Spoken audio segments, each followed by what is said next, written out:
You're watching Investigation Discovery on Demand.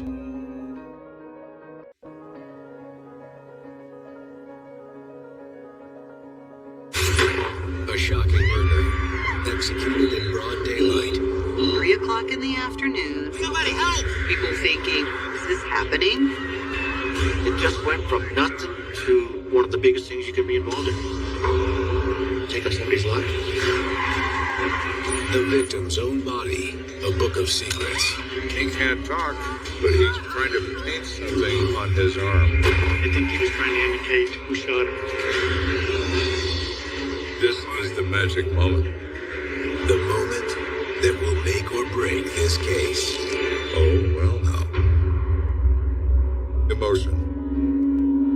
It begins at a high level, then adds some more to it. Add some more disputes, add some more reasons. It doesn't take long to reach a boiling point.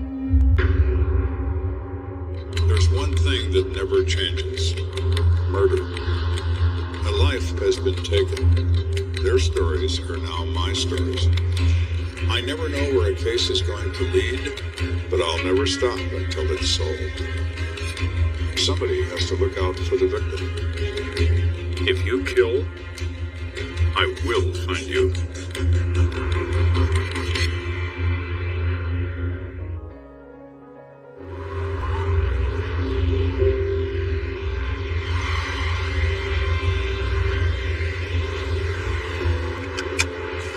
It's Monday afternoon, and folks across Colorado Springs are going about their daily routine.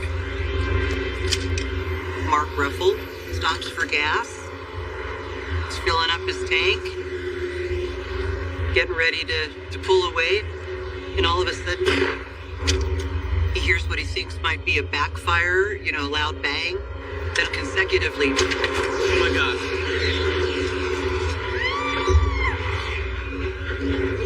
Mark's instinct right away told him that somebody needs help. Oh my God.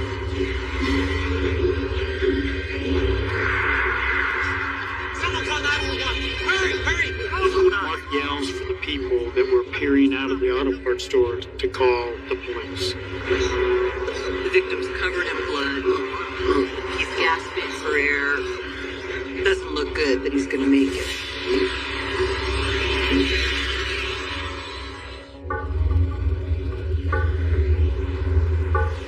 Across town, Lieutenant Joe Kenda is waiting in line at the drive-through bank teller.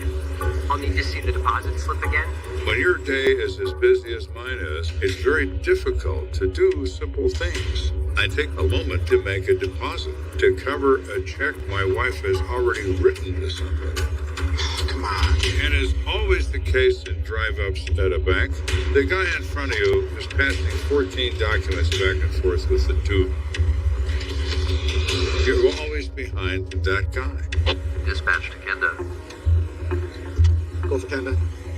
We've got a shooting at 845 South Circle Drive. 10-4 mile away. Can I just cover my wife's check? Well, I guess not.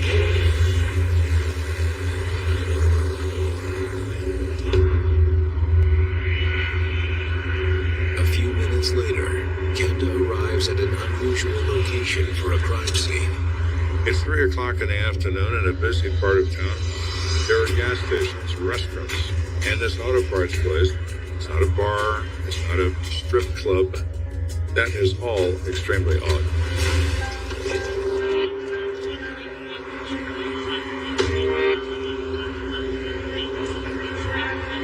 How you doing? Good, sir. How are you?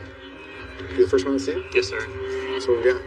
Got a black male victim, 18 to 22, multiple gunshot wounds to the chest. He's around to the hospital now. Go ahead. No, sir. No name, no wallet or ID. He's a John Doe for now. Let's take a look. Yes, sir. The evidence in this scene is approximately 12 feet from the front door of the auto parts store. The victim's body was right here. His feet were down there and his head up here. My God, that's a lot of blood. Yes, sir. There's a pool of blood and some shell casings, which appear to be .22 caliber. We also found 8 shell casings close to the body. Casings eject from semi-automatic pistols, but they don't fly a city block. So their shooter is standing in front of this guy. This is a direct confrontation.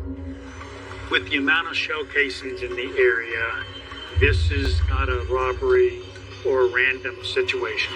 This individual, according to the officer on the scene, had $15 in cash in his hand and a receipt, and also a small cardboard box. That was in the victim's hands. It's a thermostat for an engine. Well, here's our guy. He's there to buy a part for his car. When he comes out of that place, he makes contact with somebody, and that somebody opens fire. Not just a little bit, but a lot.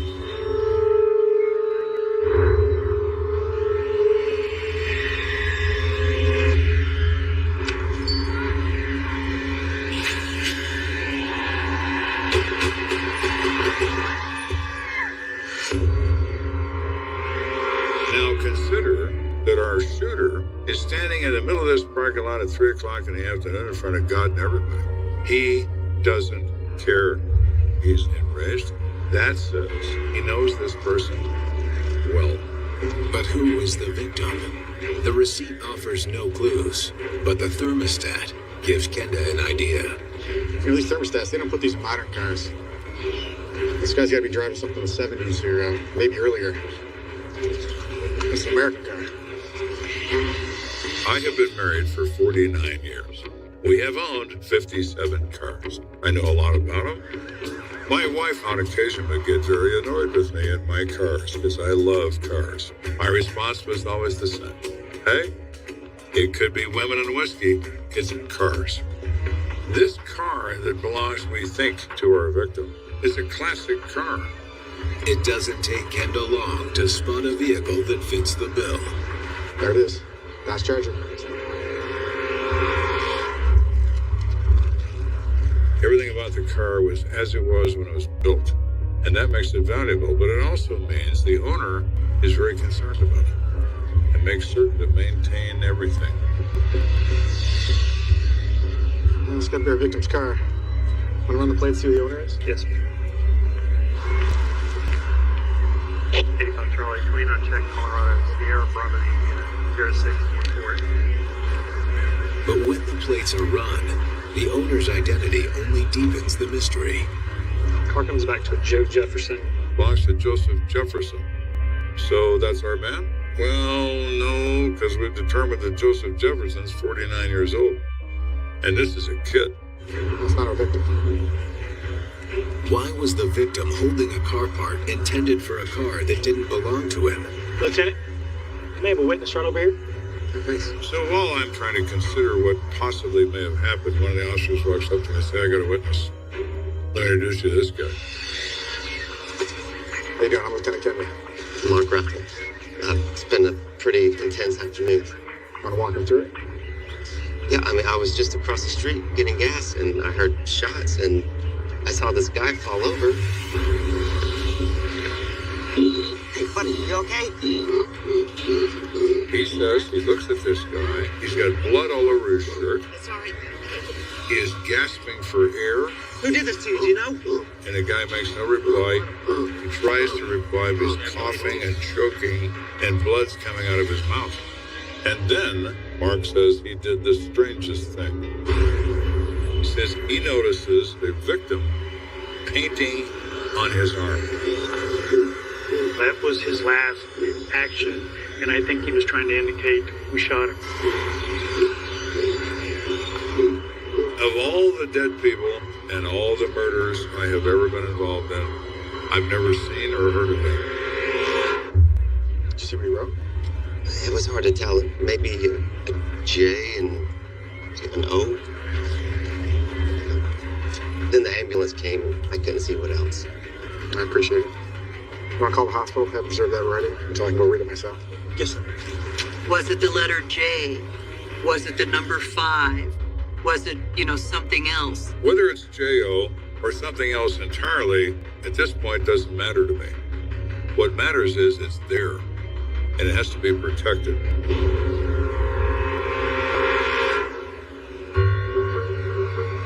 Arriving at Memorial Hospital, Kenda and his team check in on their victim and get some bad news. Good cause of death? Yeah, he received one round right to the center of his chest.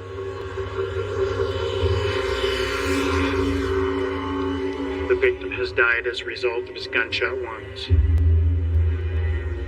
One of those bullets went through his heart. Were you able to preserve the blood evidence?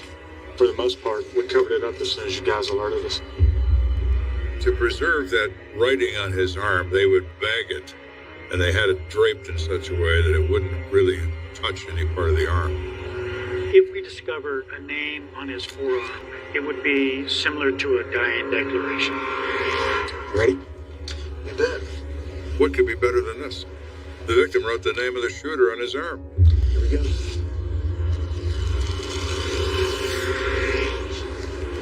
Except he didn't.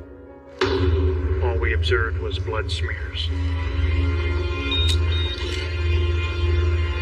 Did you see anything? I looked at it and couldn't see anything that made sense.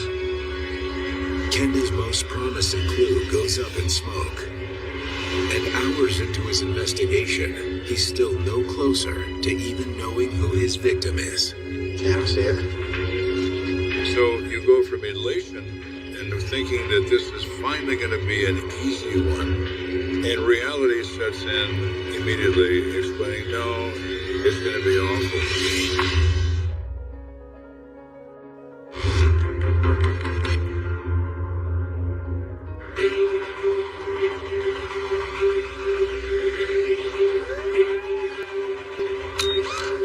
We're investigating the death of an unknown individual.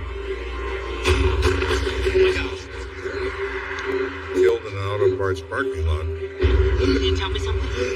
The witnesses say he wrote a name on his arm, but it's nothing more than marks of blood.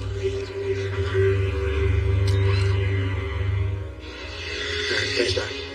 Yeah, good luck, man.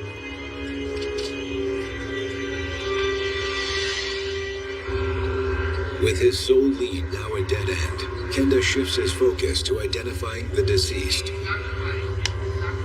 Without the identification of the victim, the investigation is at a standstill. Lieutenant Kennedy, Duffy. Yeah, go for Duffy. I need to know if there's anyone at the scene that has any more information on our victim. Like I've seen him before. Does anyone know his name? According to detectives, none of the bystanders know the victim's name, but they have uncovered another eyewitness. We got a customer that saw somebody running away from the scene.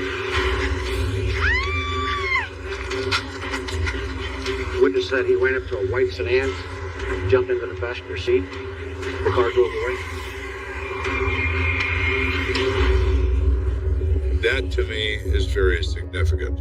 Our shooter has a driver waiting for him. It's more than a chance encounter. This is a plan. Thanks for the info. Come now. Excuse me. Yes. My name is Everett McKenzie, and I heard about the shooter down there at the auto parts store.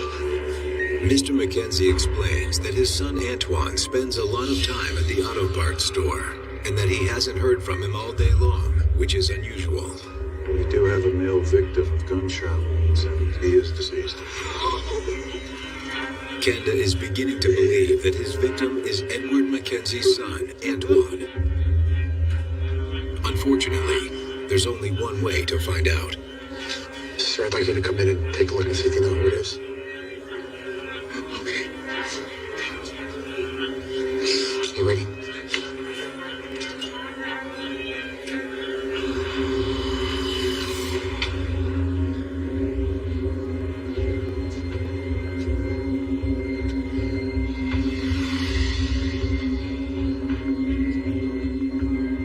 That's him.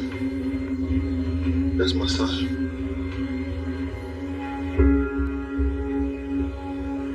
And we now know who our victim is. He is Antoine McKenzie. Identification made the hard way. Not only has his father's greatest fear been realized, He is feet away from the deceased body of his son. No, this is not happening. When I find a son of a bitch, I'm gonna kill him myself. He storms off. He leaves the hospital because he's mad. So now that Antoine's father has stormed out of the room, he leaves us with the task of telling Antoine's grandmother that he's dead. It's a very unpleasant task, but one is necessary. So we do. I'm sorry to say this, your grandson. We give her a few minutes to settle, but we explain we have to ask her some questions. Ma'am, can I ask you to tell me about your grandson? Antoine was a sweetheart. He always helped me out in my house. His grandmother described him as a very nice young man. Wasn't into gangs, wasn't into trouble, didn't hang around with the wrong people. Just a loving, young 20-year-old man. When was the last time you saw him? This morning, he left early to work on his car. He loved that car. Antoine wanted it to be in tip-top shape because he was going to drive to Texas to visit his mother. It's a vintage car that had been restored. He took a lot of pride in his car. How long have you owned the car? He's been saving up for it for ages. And he finally was able to give the owner the final payment this month. It's now clear to Kenda why the plates on Antoine's car came back to 49-year-old Joseph Jefferson. In fact, he bought it so recently he hadn't even changed the registration yet over to his name. Do you have any idea who might want to harm your grandson? Antoine was a good boy. He stays out of trouble. This must be some mistake. Nobody ever wanted to hurt him. As I'm talking with grandmother, Mr. Mackenzie returns. And he's still very emotional, but he's obviously not angry anymore. Sorry about that. I just lost it. It's understandable. I think I know who killed my son. He tells police that Antoine has had bad blood with someone named Calvin Washington. He's not really sure why, but he knows that it's been going on. It was something that happened a couple of years back when they was in high school. All right, let's go talk to Kelvin.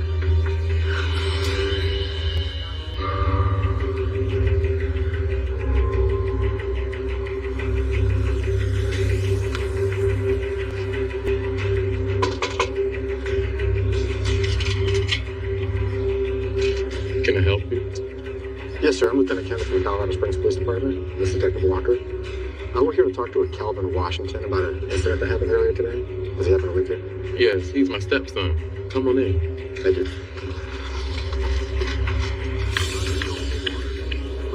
Kelvin, there's some detectives here to talk.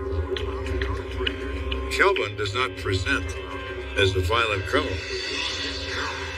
Kelvin's a 19-year-old kid wearing glasses watching television. Does that mean he's not capable of pulling a trigger? No, it doesn't. Does his appearance raise any alarm? No, it doesn't. But what Kelvin says next immediately gets Kenda's attention. I know you'll be coming to see me. Well, no. Does he know that because he put 6 bullets in Antoine at an auto parts store? That's what we're here to find out.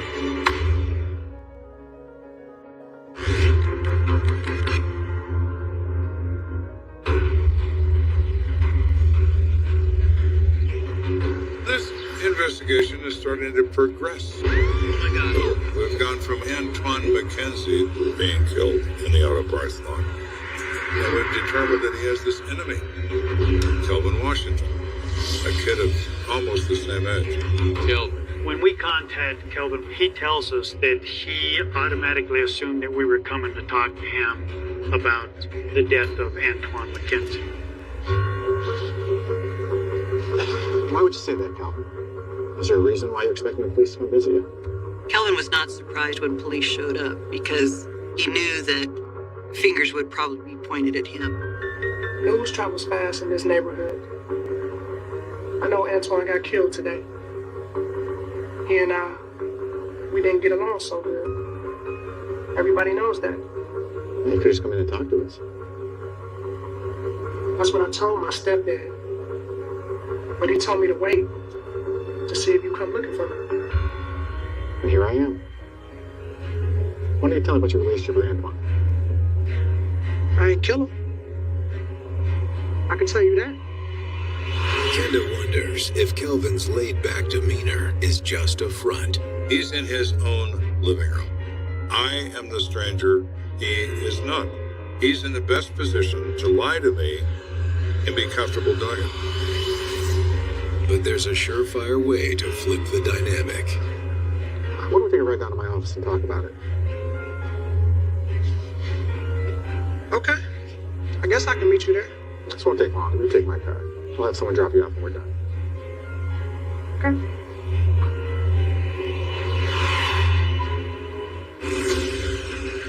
So we drive down to police headquarters. And now we're going to be in my living room and not in yours. So you're about to start telling me about how you and Antoine got along? Here's the thing. It all started in high school with this girl named Cynthia. Me and Cynthia, we was dating at the time. So you know I made the basketball team this year. Finally. Whatever, but I'm supposed to be in a lot of playing time, so you gotta be at all the games. Okay, well, I'll try. Alright, let's go. Maybe I'll be right back. Okay. According to Kelvin, he wasn't the only one with a crush on Cynthia. What's up, baby? How you doing? Antoine. Listen, you better stop. When you seen that square anyway? Good. I like him. Come on now. You're going to do way better. Get out. I like that. Dog, what's your problem? Problem? Yeah, it's a problem. You need to get out of here. Nice. Boy, you better get out my face. What's going to happen? What you going to A do? lot's gonna happen. I'll see you later.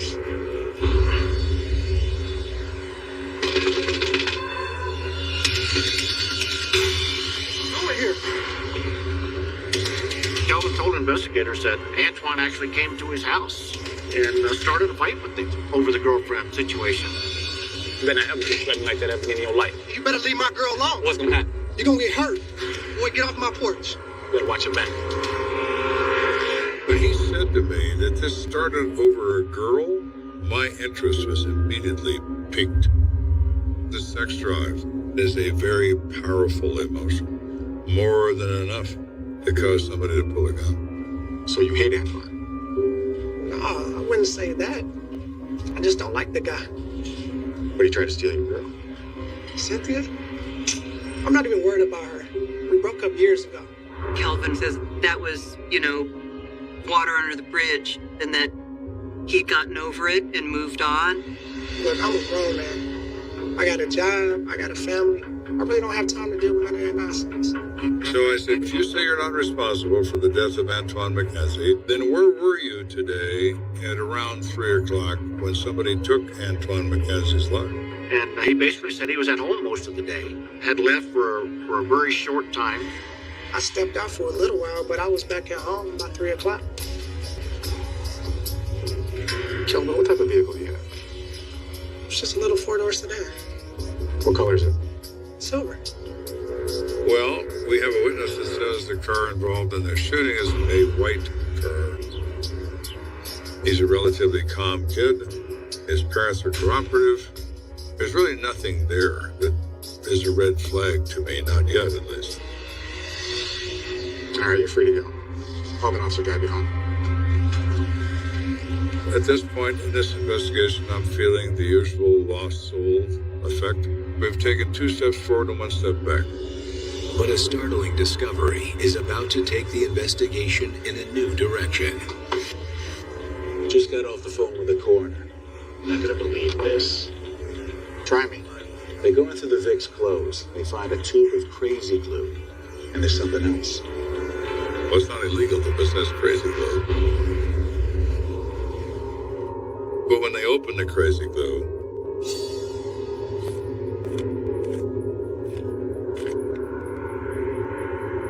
What it contains isn't glue. We find 4.7 grams of crack cocaine, which would indicate that it was a distribution rather than recreational use. Though it's a critical piece of evidence, the vial of crack cocaine only raises more questions. That opens this enormous double doors leading to the drug world, where motives abound and little connection is required to result in gunfire. It seems that our Vic may not be so innocent after all. Gather the other detectives. I want all of you to give me their street informants. Find out if Antoine had any disputes with anyone in the drug world. On it. There are jungle drums in the drug world. Start listening to the jungle drums. If you're going to kill over drugs, you're proud of it. You want everybody to know. Don't mess with me, or what happened to Antoine is going to happen to you. With officers combing the streets for intel, it doesn't take long for a tip to roll in.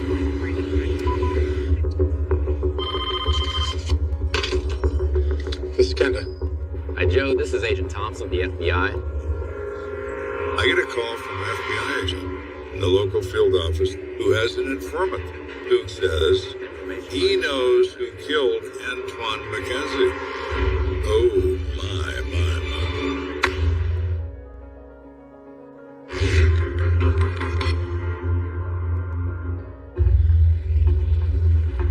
We're on the hunt for the killer of Antoine McKenzie. An FBI agent has come forward with a confidential informant who says he has critical information about the McKenzie case. So what do you got for him? Well, our CI says he was set up. Someone wanted him taken out. According to the CI, a man named Harold Smith could be involved in Antoine's murder. Is this now a drug killing? Well, it certainly could be. You could reasonably make an assumption, but it remains an assumption, because you don't know. The informant also says that just before the shots were fired, Antoine's car was seen in his house. What if Harold is the dealer and Antoine isn't paying him? Could this be reasonable? Absolutely. In the narcotics world, the smallest thing can lead to a fatal result.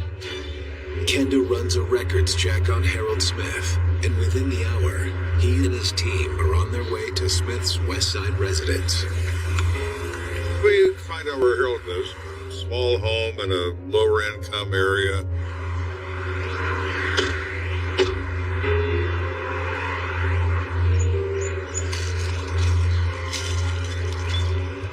Can I help you? Lieutenant Kenneth, Detective Walker. Do you know Antoine McKenzie? Yeah. I knew Antoine. Knew him well. You boys investigating what happened? We are. Kenda knows criminals, but so far, Harold isn't acting like one. He's not shocked. He's not angry. He's inquisitive. He doesn't have the demeanor of someone that knows why we're there. Are all these cars yours? No, I'm a mechanic. Got a little business specializing in older cars. That's how I knew Antoine. Yeah, I kind of just got the car and it's overheating, so. Let me check. Let me check it here. Step back so you don't get hot with the water. He said he's been over here 100 times every car he's owned. And I've always helped him with the cars. Not enough water, so let's check some. He's interested in it. He wants to learn. And I helped the kid. Did you happen to see him today? I saw him earlier. What was he doing here? He brought over his charger. Said it was overheating, so I took a look at it. It was a thermostat. It ended up being stuck. So he said, I told him to go down to Circle Drive and get a thermostat and come back and I'd put it in for him. But he never came back. The fact that Antoine was in possession of a new thermostat hasn't been released to the public. It suggests to Kenda that Harold is telling the truth. So was the informant correct? Sort of? Just going on down to the auto parts store. Tell him you need a thermostat for a charger. Okay. Was Harold involved in this crime? No. He has no police record. He has nothing. He's just a guy who happens to know Antoine. Well, I appreciate your help. Have a good day.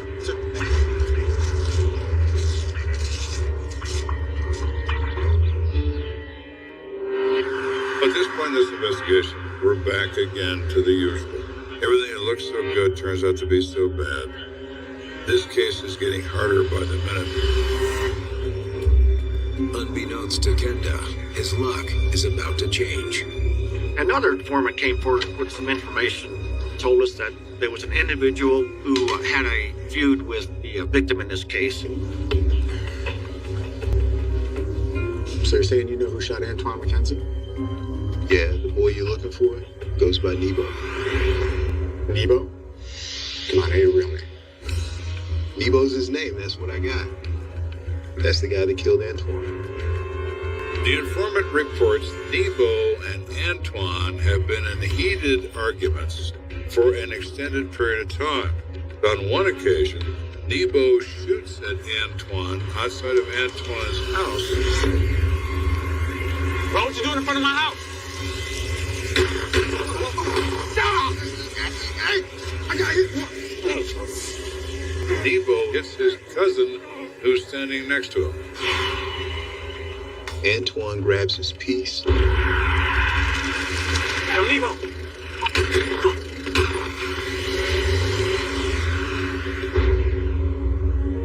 Shoots at Nebo and misses. At this moment, we've exposed that there's another side to Antoine's personality. Maybe he does some other things that aren't the nicest things. So why were these two angry at each other in the first place? I don't know why they hated each other, but they did. Eventually, somebody was going to get murdered. According to the informant, the prior afternoon, Nebo decided it was time to take Antoine out once and for all. So Nebo and a friend drove around looking for Antoine, and when they found him, Nebo shot him dead. And do you know his friend's name? Yeah, real young high school dude. Charlie something. Charlie Adams is his name. Would you happen to know what color Charlie's car is? It's white. This is the magic moment. What our witness said.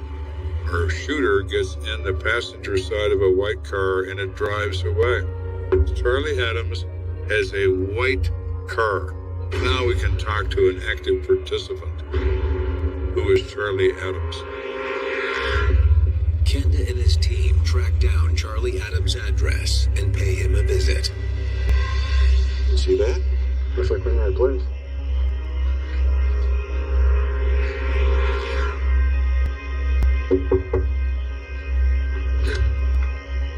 Yes? Sir Charlie Adams, it lets you. He does. He's my son. How can I help you? I would like to ask a few questions if we may. Come on in. Charles, could you come here, please? Have a seat.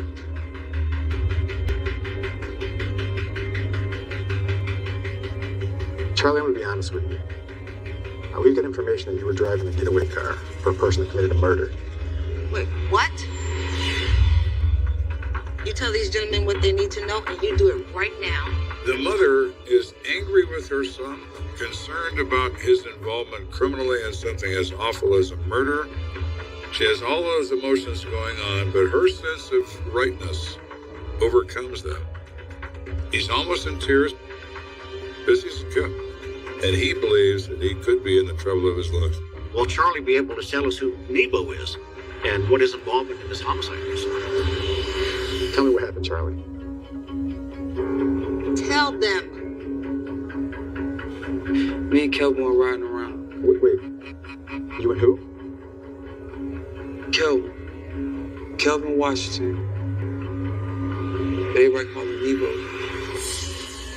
Now I know that Kelvin Washington is in fact Nebo, and I'm thinking, you lying little bastard. You didn't tell me the truth for a second. Well, let me tell you something, Kelvin. We're going to have another conversation, and you are not going to like the next one.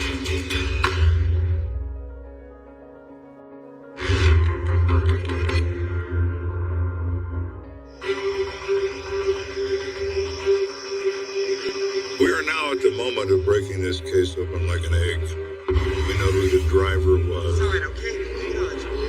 We know that Nebo and Kelvin Washington are one and the same person. But knowing all this isn't enough to warrant the arrest of Kelvin Washington. Ken and his team need Charlie Adams to fill in the rest of the story. So why were you and Kelvin driving around? Charles. I was trying to find some weed. I know a guy that he work around there. You work here? Yeah, he work here.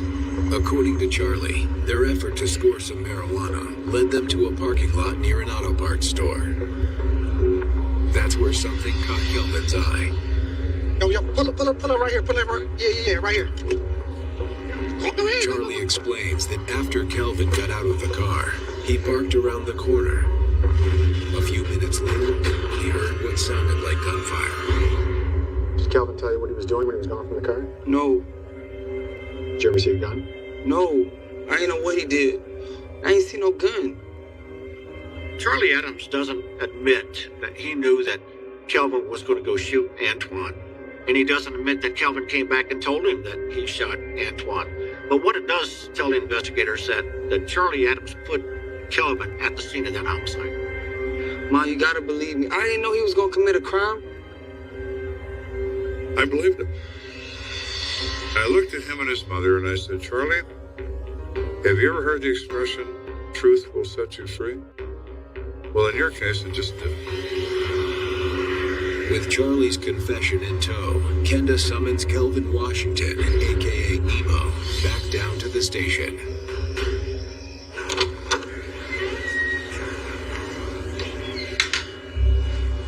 He's still very calm, cool, and collected, smiling.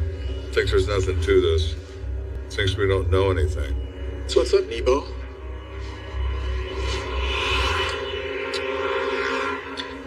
We've been talking to a lot of people. Got a lot of different stories. But guess what? You're the center of all of them. But I'm a reasonable guy. I understand there's another side to every story.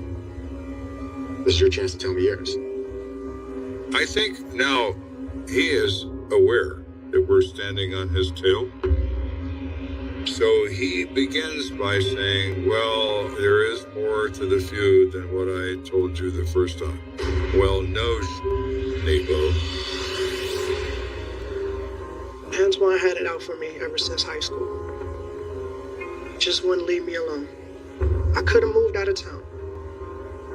But my parents really needed me here. So what happened? He was just always after me. He was constantly threatening me. The guy was just out of control. Despite the crack cocaine found on Antoine's body, it's clear to Kenda this shooting isn't drug-related, just a feud over a girl that spun out of control. And you didn't do anything to keep this going? No. I'm telling you, I did nothing. You played no part in it at all? I mean, yeah, I used to talk to him. That's because he always used to be bullying me. And I was just trying to defend myself.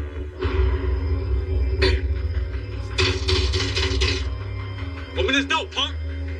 Don't make me break this door down. Yeah, what you gotta say now? Yeah, you better run. Little punk ass. Come around here again, I dare you. I dare you. Oh, Kelvin, that's brilliant. You're not only admitting your involvement with a further feud, you've put a gun in your own hands. I'm liking this. I'm liking this a lot. Okay, I get it. Antoine's the monster and you're innocent. And you expect me to believe you had nothing to do with this at all? Look, I don't know what you're talking about. Okay? I didn't shoot him. I didn't kill anyone. Crying and lying. Crying and denying. Are we going to get any further with him? No. But we've gotten far enough. He has said enough to put a rope around his own neck. It's your last chance, Calvin. We know you did it. Come clean, get it off your chest. Kelvin refused to admit to me that he was responsible for this. He just wouldn't do it. I want a lawyer. Sounds to me like you're gonna need one. Though Kelvin Washington never admits his guilt, Kenda believes he can piece together the events leading up to the murder of Antoine McKenzie. I believe Charlie Adams is telling the truth. It's gonna take long? No, it's gonna be quick. It's gonna be real quick. That they were cruising around looking for some marijuana. But Kelvin sees the car. One word. He sees Antoine's car. No, yo, stop right here. Stop. And it's the only car like that in that whole part of town. The passion rises in him. Hey, pull around the corner. I'll be right back, bro. Yeah, pull around there. I'm gonna come right The back. hate rises in him. He's got a gun in his pants. It's time to end it. At 3 o'clock in the afternoon, broad daylight, he was gonna do what he had to do. Antoine comes out of that store. Kelvin walks up to him and starts blasting. I doubt he said a word to him. He's not there to talk. He's there to kill. Antoine, in his last moments on Earth, tries to tell us who did this. He tries to write on his arm in his own blood the name of the shooter. What if instead of J.O., it's an attempt to write a K? Kelvin. Kelvin Washington is convicted of first-degree murder and sentenced to life in prison without parole. People should consider these tales they're hearing on this program. Compare them to the life they engage in. Think about what could go wrong. Think about how far something could be taken. Maybe it will stop you from engaging in that behavior. Maybe. If it doesn't, you wind up talking to someone just like me. And you won't like it.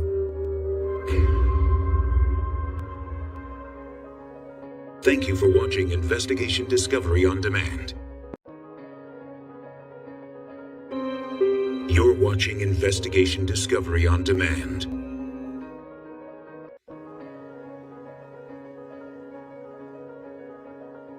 A knock at the door unleashes a night of terror. William was obviously assassinated. This is not a random act. The killers were clearly on the hunt for something. There's a lot more to this case than meets the eye.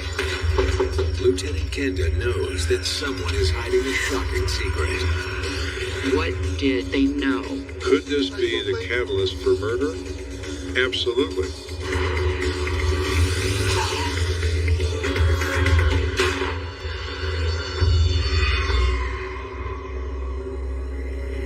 Humans are very interesting. They do what fear drives them to do. But fear leads to contempt. Contempt leads to conspiracy. And conspiracy leads to murder. There's one thing that never changes. Murder. A life has been taken. Their stories are now my stories. I never know where a case is going to lead, but I'll never stop until it's solved. Somebody has to look out for the victim. If you kill, I will find you.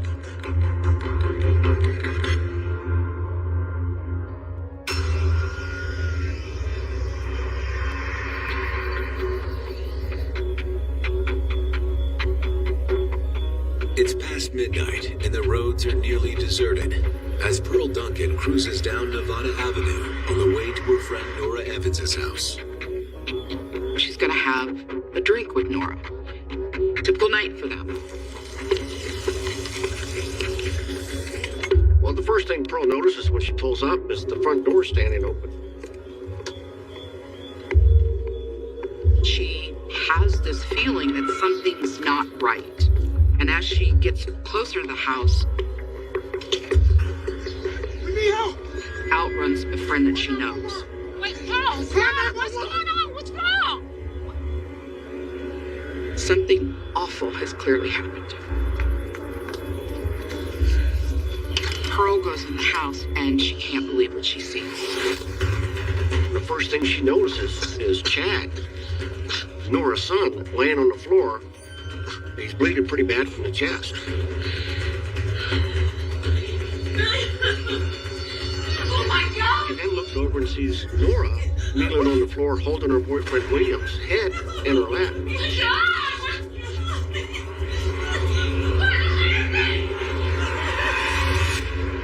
Just a few miles away, Lieutenant Joe Kenda is battling another sleepless night. The hardest thing for me to do is to turn my mind off, think about all the things I've done, and all the things I've seen and cannot unsee. I would often go outside and stare at the night sky. It cleared my head. And it's very, very beautiful. And I would get lost in it.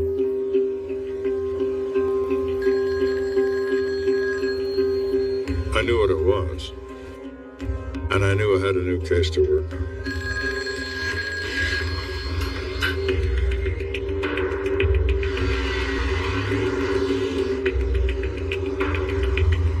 Within minutes, Kenda arrives at the scene on Nevada Avenue, where the night sky is awash in a flood of police lights.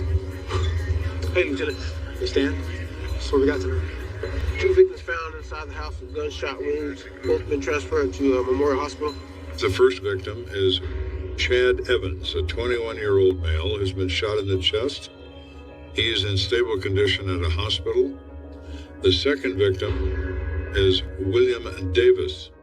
He's 29 years old. He's been shot in the back of the head, and he's in extremely critical condition. Paramedics don't think Mr. Davis will pull through. Do they live here? Nora Evans lives here with her son Chad and her boyfriend William. The officers explained that Nora Evans and her friend Pearl followed the ambulance to the hospital. Her friend Pearl showed up after the event. She didn't see anything, but we have Mrs. Evans and an eyewitness, Paul Murphy. He seemed pretty traumatized about the whole thing. While Kent is discussing the incident with a patrolman, Detective Terry Bjorndal approaches him with a possible lead. One neighbor said that he had seen a red car possibly fleeing from the scene. Could be unrelated, but we'll go down an APB just in case. All right. Let's take a look inside.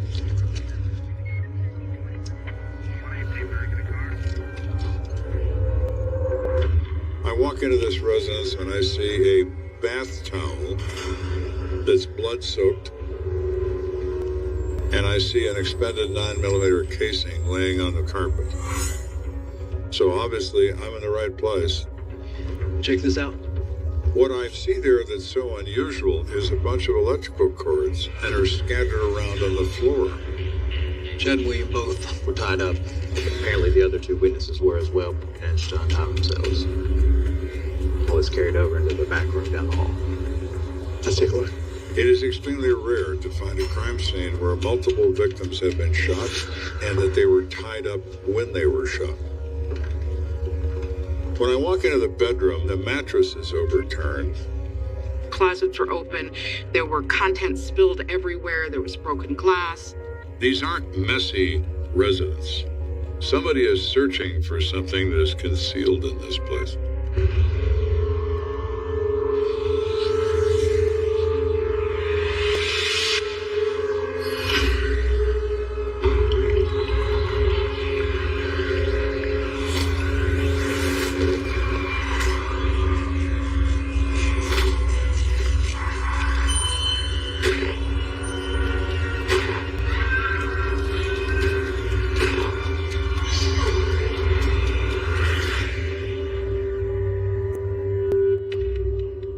Seems like the handiwork of more than one person.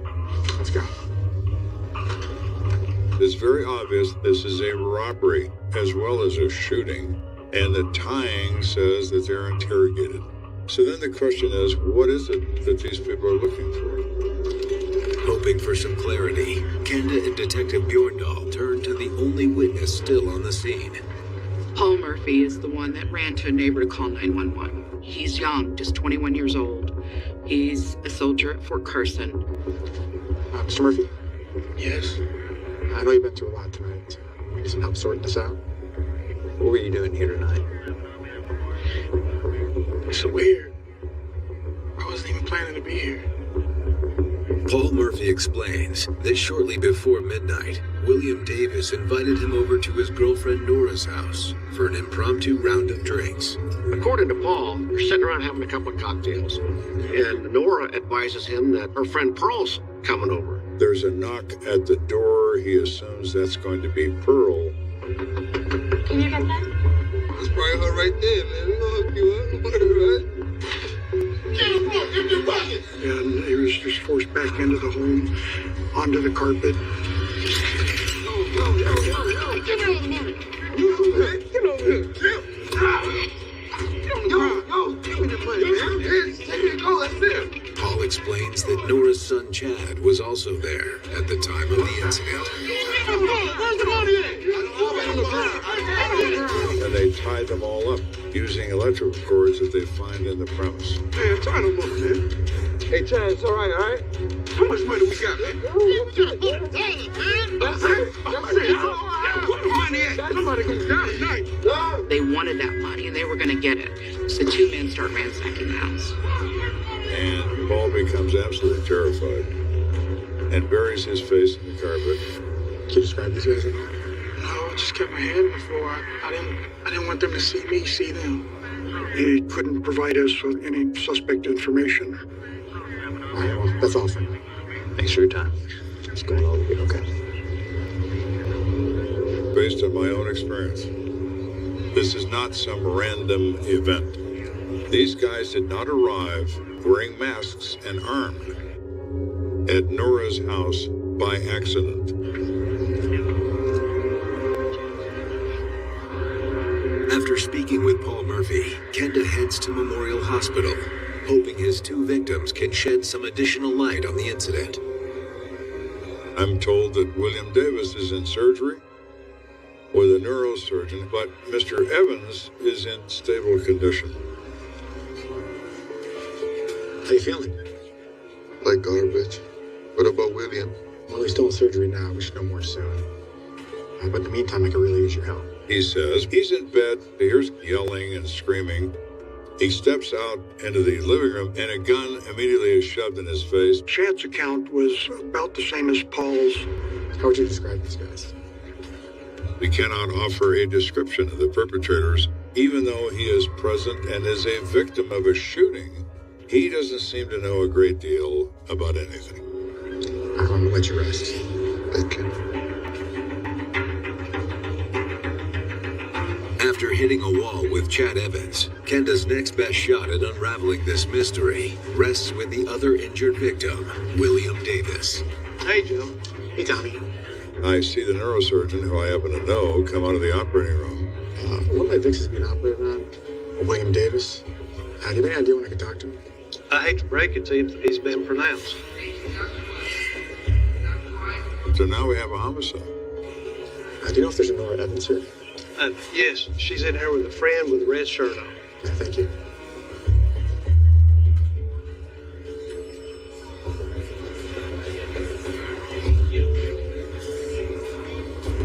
Miss Evans, I'm Lieutenant Kenda from the police department. I know it's a difficult time. I just lost my boyfriend and you're gonna come in here and ask me questions? How dare you? She comes unstuck, jumps to her feet, yells at me. I just lost my man and now you want to ask me questions? You know what? Screw you. Nora, wait. She storms off down the hall. This woman won't even speak to me, won't even come near me. You don't have to talk to anybody right now if you don't want to. I want him to stay away from me. He's dead. You don't get this? And I feel a cringe come over me that, oh my, when things go bad, they tend to stay bad.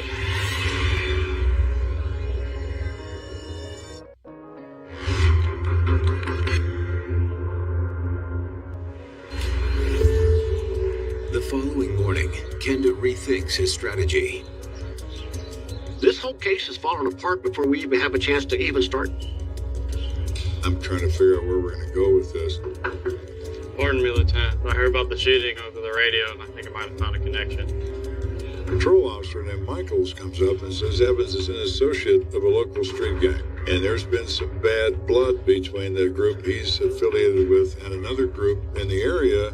About 2 weeks ago, I responded to a shots fired call near Nora Evans' house. The officer says a small red car could have been involved in the shots fired. Kenda wonders, could this be the same red car neighbors saw fleeing the scene of his double shooting? He says, now I know who drives that car, and he is a member of a rival street gang to Chad Evans and his group. Who's the owner of the red car? Melvin Small, 25 years old, lives on the southeast side. Great. How about you and I take a ride over there?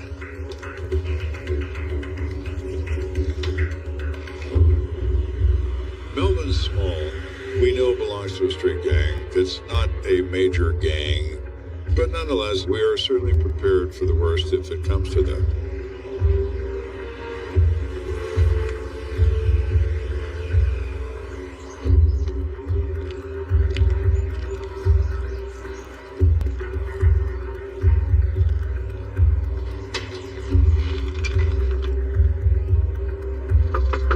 Police, open up!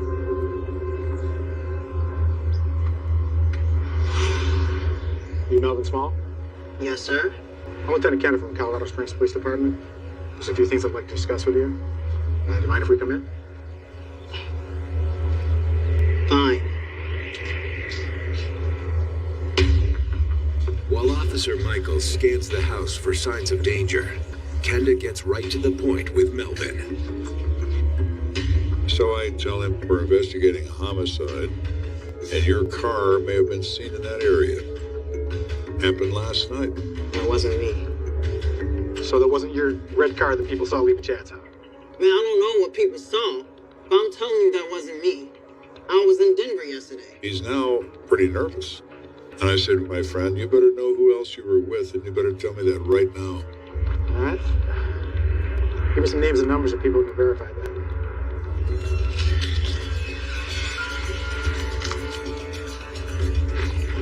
Sir.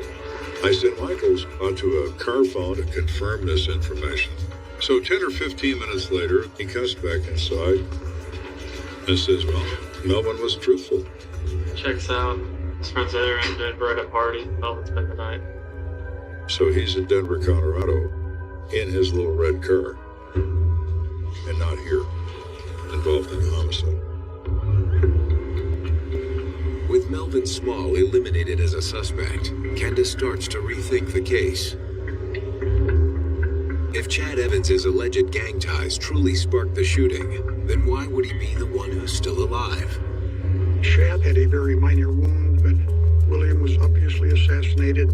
It really leads investigators at this point to wonder if William is the target of the crime, and if so, why? The person in the best position to know about William is Nora Evans. I need to speak to her.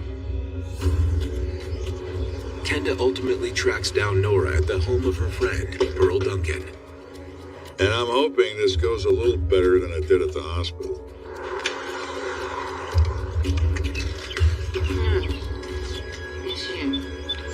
Hey, Nora, it's that cop. I know, I'm Lieutenant Kenda. I know I'm the last person you probably want to talk to right Let me now. stop you. I'm sorry about the other night coming. She explained that she was just really angry that William lost his life. And I assured her that what's done is done, but I'm trying to help you. Can you help me? So, what do you want to know? How long have you known William? A while, actually. He, and I went out for a while. She described him as somebody who was very caring and very loving. So William lived with you and your son? No, he'd stay with us sometimes, and he helped us pay the bills when we needed him to. She said that William didn't have a steady job, but did a lot of part-time jobs here and there to help bring money into the house. I asked Nora What could these people, armed with guns and wearing masks, possibly be looking for in your place? And you saw my place. I'm just scraping by. I don't know what they thought they were going to find. And what about William? Why were they targeting him for money? He didn't have a lot of money, but what he did have, he had in cash. She advised that William liked to carry his money in a fanny pack around his waist, and that during the robbery, the robbers did take that fanny pack with them when they left. Why would he carry money in a fanny pack? It's just William, you know. Honestly, I don't think he had a bank account. Do you know who might be responsible for this? Yeah, I do. You do? Absolutely. And Nora drops a bombshell. And she said, well, I think it was William's father. What? William's father shot him in the back of the head? Now that's a new explanation of fatherly love that I've never heard.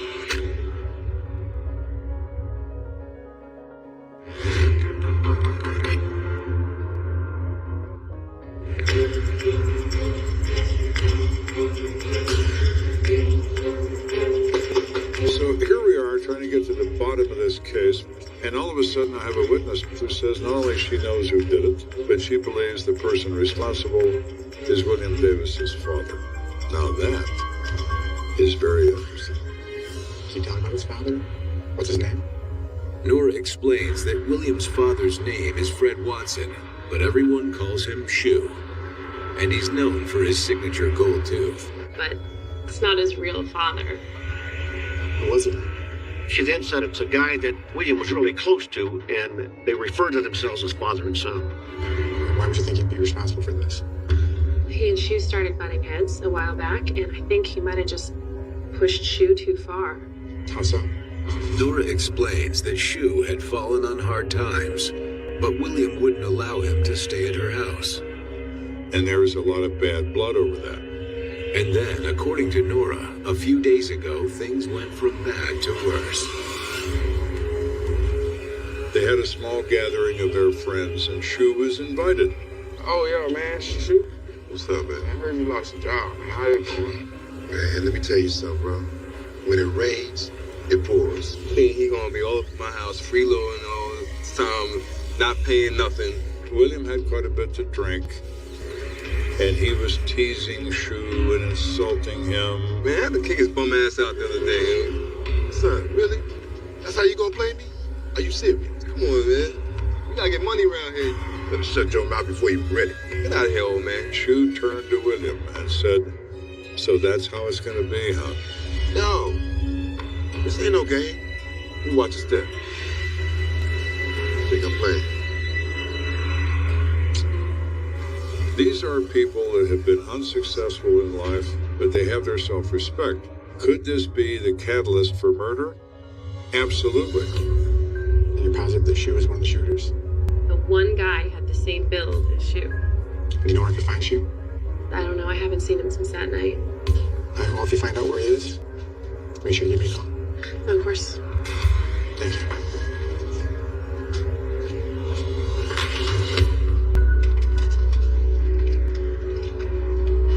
After my conversations with Nora, there's one thing that doesn't add up to me at all. She says William Davis was carrying a money belt that had cash in it. Is William Davis engaged in some sort of criminal activity that causes him to need a money belt? Because odd jobs doesn't do it. I'm heading for my car at the curb, and a car pulls into the driveway, and a young, small female gets out. The young woman is 18-year-old Lisa Evans, Nora's daughter. Lieutenant Kenda. I ask her, so you knew William Davis? Oh, I know him very well. With Nora just inside the house, Kenda can sense Lisa is nervous talking to him out in the open. Do you mind if I ask you a few questions? We can talk in my car. Sure. She's certainly in a position to know something about William Davis.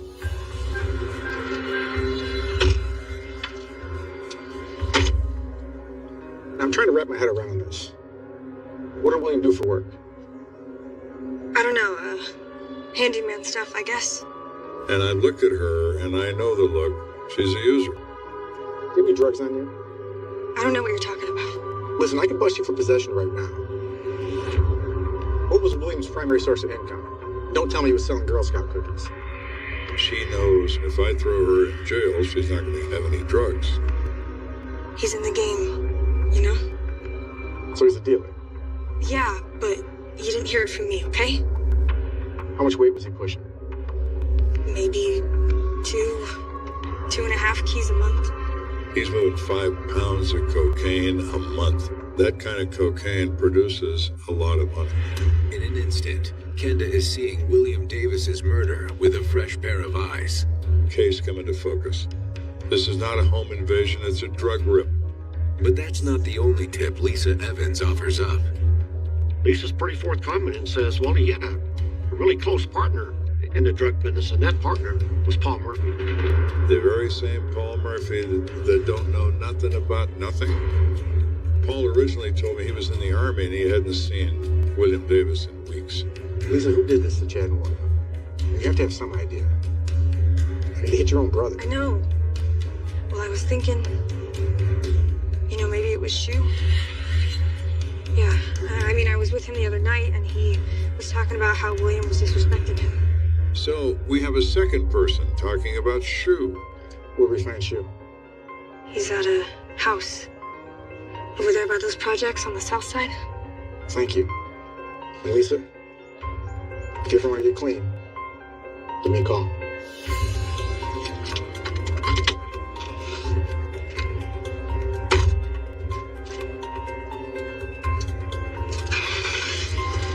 Kenda's goal now is to speak with Paul Murphy and Fred Watson, aka Shu, as soon as possible. 20 minutes later, Kenda and his team arrive at the house where Shu is allegedly holed up. Police, open up! What are you doing at my house? The woman answers the door and she's typically uncooperative. Man, we're conducting a homicide investigation. We need to speak to a Fred Watson. We know that he stays here. You're out of your mind. You know Fred here. How about a Shu? Who's looking for Shu? Why don't you step out here, we can talk about it. So a guy steps forward. He's a tall, older guy.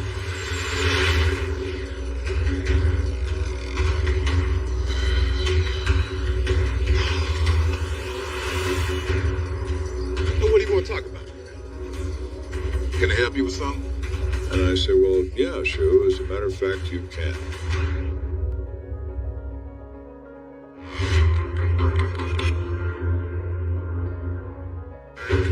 We've gone from the beginning of this case, where we didn't know why someone would invade Nora Evans' house, guns drawn, and shoot people, into a complicated tale of money and revenge. And now maybe we're down to the person responsible. Chelsea. Lieutenant Kenda and Detective Bjorndal sit down with Fred Watson, aka Shu, a man who appears to have no interest in playing games. So y'all think I killed this boy because of a little squabble, a little argument that we had? Really? Shu's not aggressive, but he's not frightened either. Let's stop beating around the bush. What do you want to know? Why don't you start by telling us what was up with you, William Davis? He was like a son to me. I mean, until he tried to embarrass me in front of everybody. So is that why you killed him? I just said he was like a son to me. If your son gets rude with you, at the end of the day, he's still your son, right? He was adamant that he had nothing to do with this case. You understand why we think you're involved in this, right? You told us yourself that you were mad at him, and we have several people who believe that you're the one who pulled the trigger. Sounds like a setup. Shu believes that somebody's trying to lay this off on him. Set up by who? Whoever's pointing the finger at me. It's an interesting theory. We start out with a combative Nora, and then she points the finger at Shu. Maybe she just needed some time to get her story straight. At this point of this conversation, I have listened to Shu carefully. I've watched his body language. I've looked at his eyes. He comes across to me as the most honest person I've talked to in this entire investigation. Okay, if you're not involved in this, who do you think would be? D Sutton. Shu explains that D. Sutton had been friends with William up until a couple of weeks ago when D went out of town. When he was gone, William Davis moved in with Dee's girlfriend.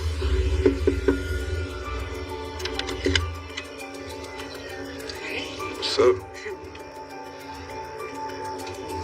when D. Sutton returned, he found out that William's having an affair with this girl. And the fact that William Davis would do him like that, in his expression, was the worst crime anybody ever committed. When you get information like this, you automatically think that's a big motive for murder.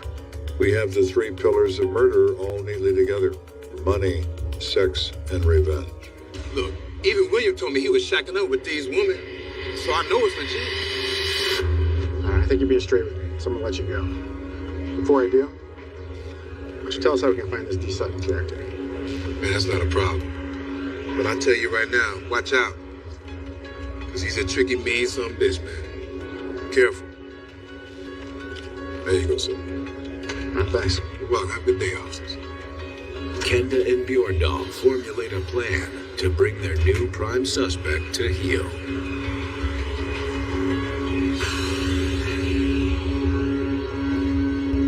I traveled to Dee's home and set up surveillance. It's safe to assume from our perspective that Dee could be armed. Bjorndal, Kenda. Go for Kenda. Your biggest fear is, once they know that you target them as a suspect, they may flee. We've got eyes on the suspect residence, and we've got a red car registered in his name out front. 10-4, stand by. With D. Sutton's red vehicle parked in front of the house, the odds are he's at home. At that point, Kenda springs the trap.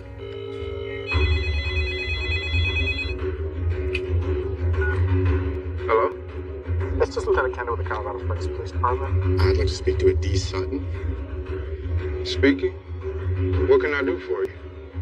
I tell him I want him to come down to the police station to discuss an incident involving the death of William Davis. He says, well, I'll talk to you, but I'm not coming to the police station. There's a diner over on Cascade. All right, well, I know the place. I can be there in 30. Okay. See you there. Great, I'll see you there. But instead of rushing out to the diner to meet D. Sutton, Kenda stays put. We thought the safest way for all parties was just to set up a standard stop with uniformed patrol officers. Suspect's on the move.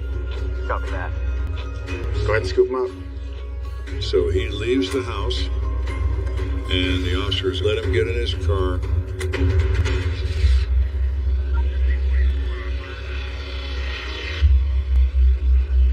And I said, now stop him and bring him to me. The team's plan goes off without a hitch.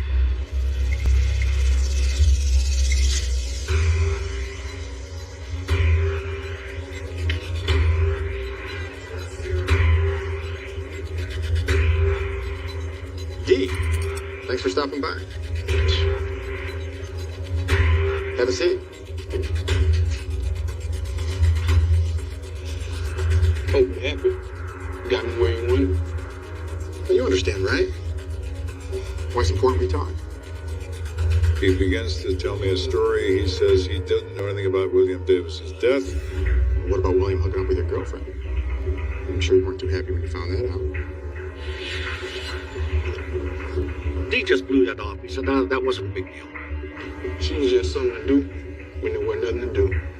But there is a note of anger in his voice and anger in his face. It was not a non-event to him. Listen, man, I didn't do it. But if I wanted to, I have to stand in line. Oh, yeah? Why is that? Dee tells us that William has a lot of enemies, tends to rub people the wrong way. Dee described William as the kind of person that stepped on everybody. Dee has a point. I've drawn the same conclusions. Everyone I've talked to has lied to me, and everyone I've talked to has a reason to do harm to William Davis. D. Sutton may have the strongest motive of any of the possible suspects, but for Kenda, that's not enough proof he's the shooter. What evidence do I have against him? Zip. All right, you're free to go for now. Stay close to home. We have the finger pointing going on here between all these different people. I'm getting the feeling this is bigger than just our two shooters. There are other people involved. I can feel it. That's when Kenda decides to circle back to another person of interest, William's right-hand man, Paul Murphy. We have a victim who is a less than stellar member of the community. Who does he have that's loyal to him? His associate, Paul Murphy. He may have some information that can help us track these killers down. He's in the Army. So my initial thought is, well, he'll be easy to find. We call Fort Carson CID. Yes, this is Lieutenant Kenda from Colorado Springs Police Department. I'm working a homicide investigation, and I could use your help locating a soldier by the name of Paul Murphy. But Kenda's hopes are quickly dashed. You're kidding. I find this very crushing news that Paul Murphy was AWOL the whole time we were talking to him and has been discharged from the United States Army. They have no idea where he is. Okay, thanks for your time. Bye. Now what? Is Paul halfway to Mexico? Is Paul shot to death in a drainage ditch in eastern El Paso County? If I can't find Paul Murphy, I don't know if I'll be able to solve this case.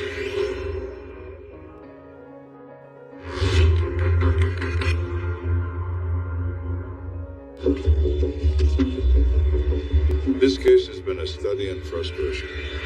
I've been lied to, shined on, given false suspects.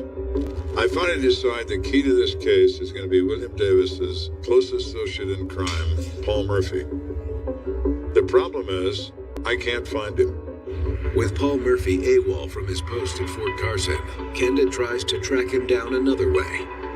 We put the word out on the street to our informants in the drug world to say that it's really important we talk to Paul Murphy. Days go by without any leads. We have no addresses. We have no known other associates.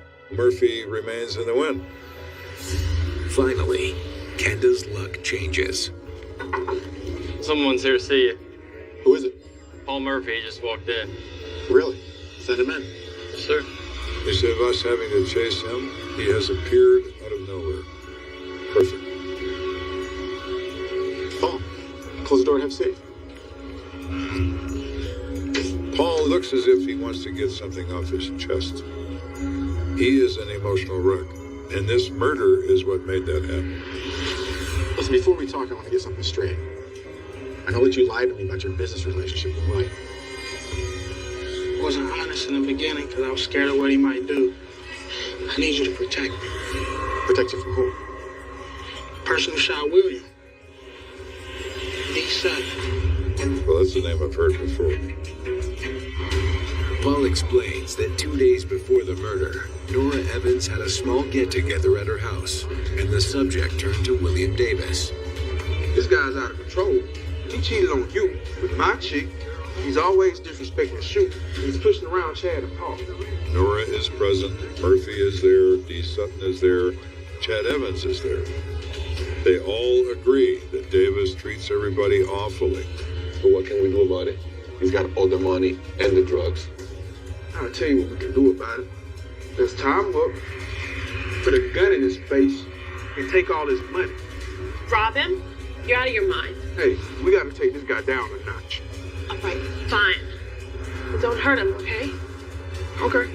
They wanted to put him in his place. They wanted him to realize that he's not the big guy. And now it all makes sense. All of my witnesses were trying to cover their own tracks. Okay, so Dee and Nora wanted revenge for him cheating and humiliating everyone. Wasn't it for you?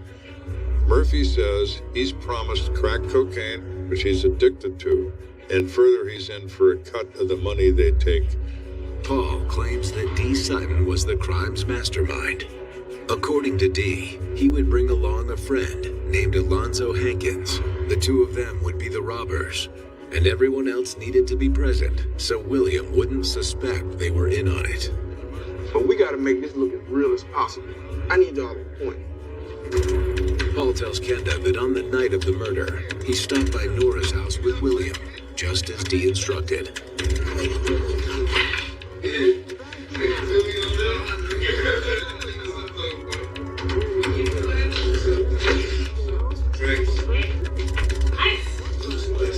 When they arrive at Nora's house, Murphy slips away and uses his cell phone to call Dee Sutton. Hey, see.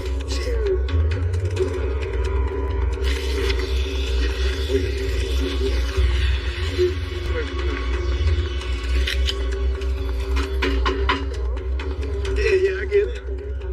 And there's a knock. As soon as Paul opened the door, Dee and Alonzo entered, masks on and guns drawn. They pushed their way into the house just like it had been planned. You too. Hey, yo, get out. Where's the money at? You don't have no money. Dee was yelling at William about where's the money, where's it at? Hold on. Here, that's it. Give me this. Let's see what's in it. That's it. That's all I got. Chad was confronted in the living room. And pushed to the ground. That was part of the plan.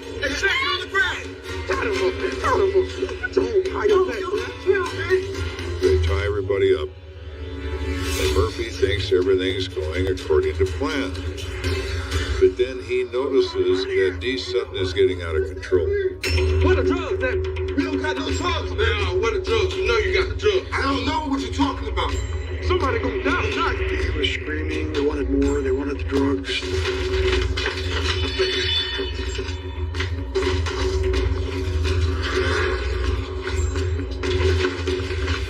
Dee tore up the house. He didn't find any drugs. And William wouldn't tell him where the stuff was. Murphy says he's never seen Dee Sutton that angry.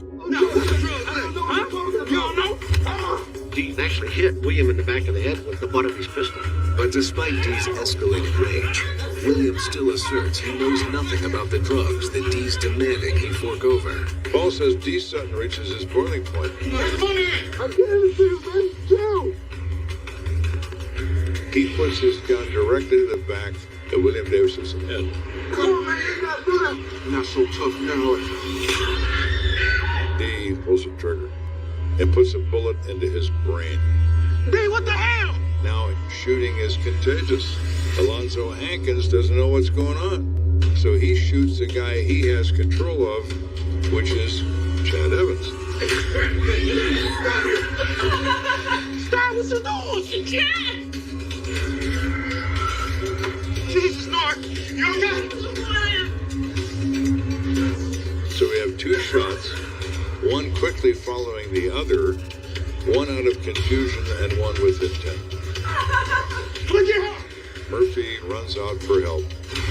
If Paul Murphy's statement is to be believed, then nearly every witness Kenda spoke with has been spinning a web of lies.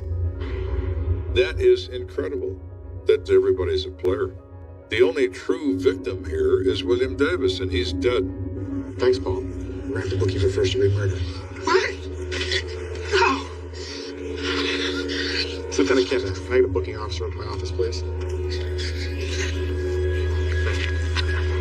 Even though Dee is the one that pulled the trigger and killed William, everybody involved in setting up that robbery is guilty of a felony murder in the state of Colorado. Over the next few days, Kenda's team tracks down Nora Evans, her son Chad, Dee Sutton, and Alonzo Hankins. They are each charged with first-degree murder. But even with all four of them in custody, Kenda knows that getting across-the-board convictions is far from a done deal. None of these people confess. Everybody either has a story of denial or no story whatsoever. Paul Murphy's testimony is the crux of this case. His trial goes first. The very first thing Paul Murphy does is withdraw his confession.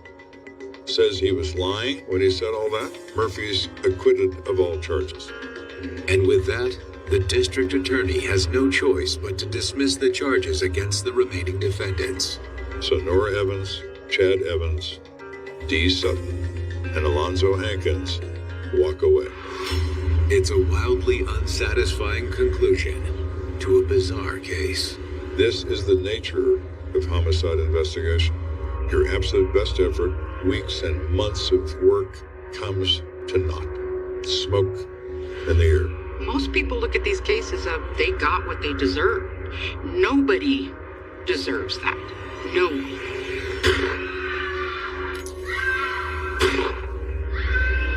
Do I disapprove of William Davis's life? Of course I do. Is he a criminal? Absolutely.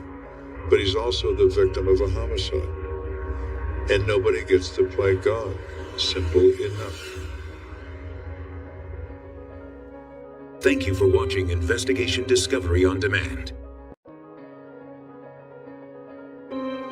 You're watching Investigation Discovery on Demand.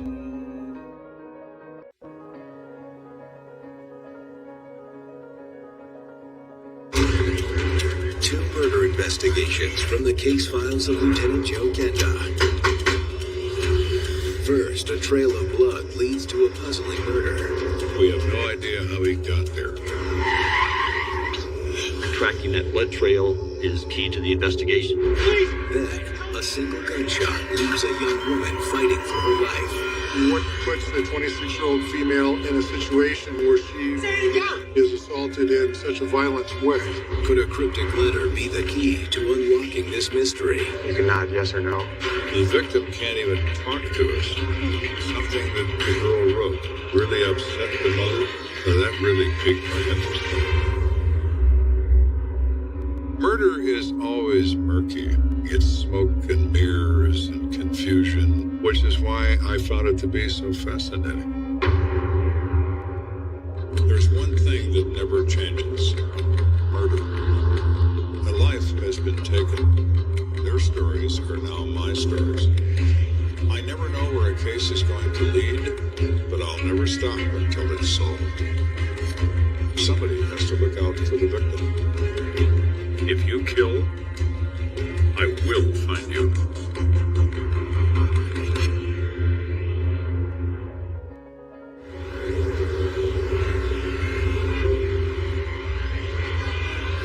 Across Colorado Springs, the bars are closing up for the night.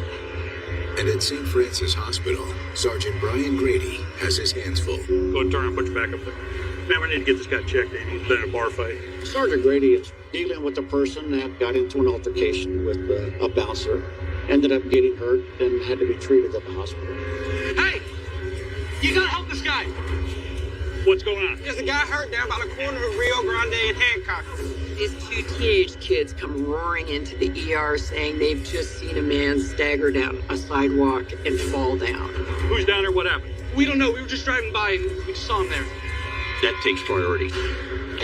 Guys, if you stand right there, dispatch got a report of a man down, possible assault victim, corner of Rio Grande and Hancock. Start a unit in EMS. Ma'am, I'm going to lock this guy down. I'll be right back. Minutes later, Officer James Huddleston arrives at a dimly lit street corner not far from the hospital. And he actually sees an individual laying down on the curb.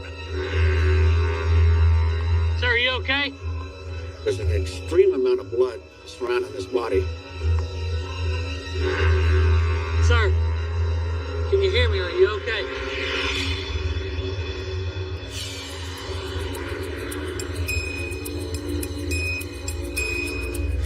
Across town, Lieutenant Joe Kenda is enjoying some much-needed shut-eye.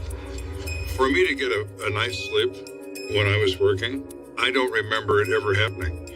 I was either restless with nightmares or the phone would ring and introduce me to the next nightmare. But on this particular occasion, I was stunned.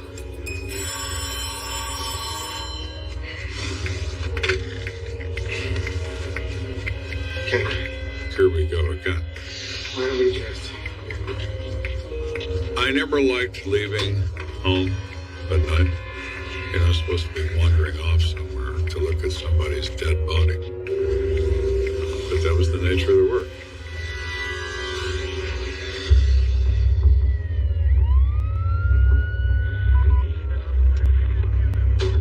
Morning, sir. Morning. So what do we got? One male stab victim, Calvin Blair, 28 years old. Calvin Blair is from the Chicago area.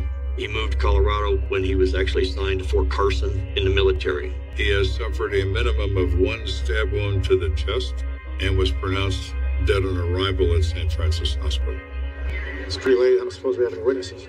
Well, as a matter of fact, we do. David Teller and Joseph Holmes are both 18 years old, and they were driving home. And they saw this man laying in the street. Both said that they were coming home from the movie. That's what they're playing. It's 2:30 in the morning. The last movie show is over at midnight at the latest. So that strikes me as unusual. Where are they now? They're both still at the hospital. They were pretty reluctant to give any further information and really didn't want to stick around.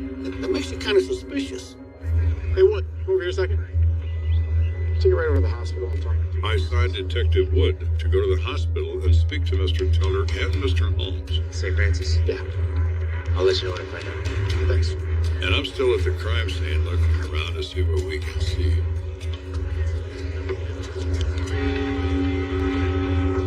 Oh, that's a lot of blood.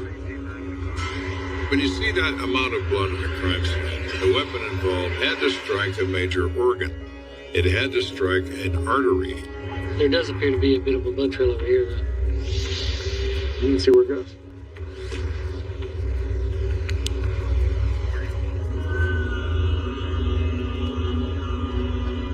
I look with a flashlight, and I follow it for quite a ways. At the end of the blood trail, Kenda discovers another key piece of evidence. We got a knife. A kitchen steak knife, covered in blood, obviously the weapon that caused the wound. Does our victim Calvin Blair live anywhere around here? Not really. Calvin's driver's license gives an address that's miles away. Oh, it's not exactly walking distance. Now, how did Calvin come to be in this place? The most likely method is by car.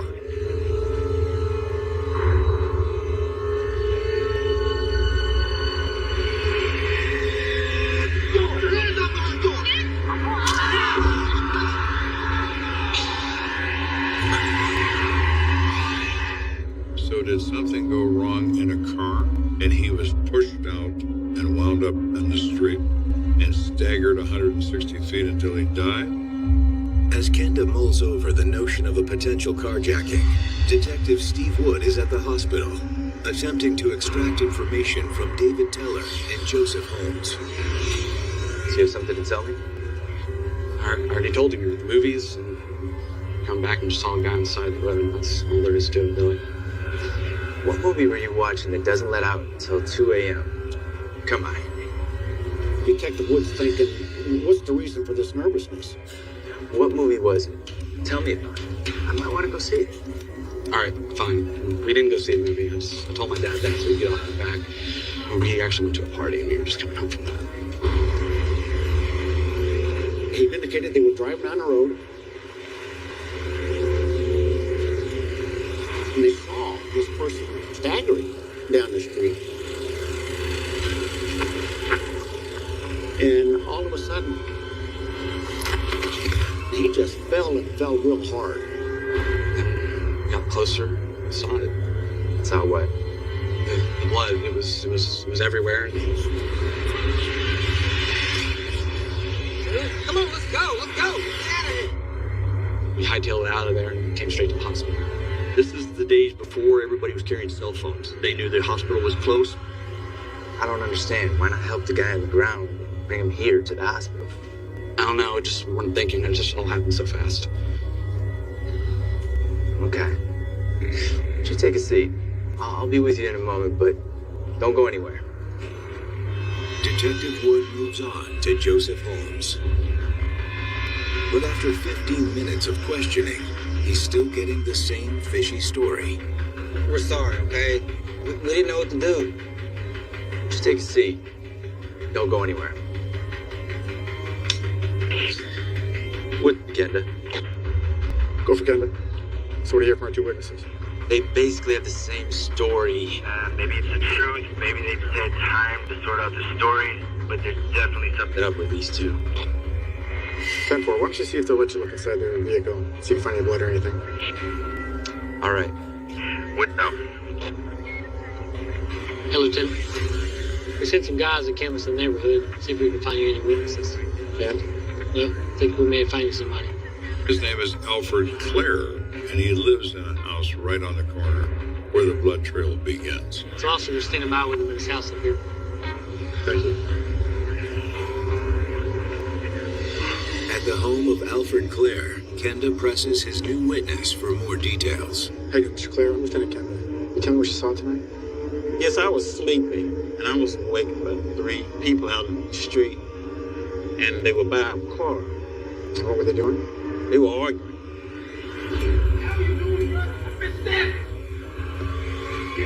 Alfred Clare says 2 of the people drove away while the third person staggered down the street. There are 2 people with Calvin Blair. Well, we happen to have 2 people in our possession. Now that works for the head count. No, doesn't it?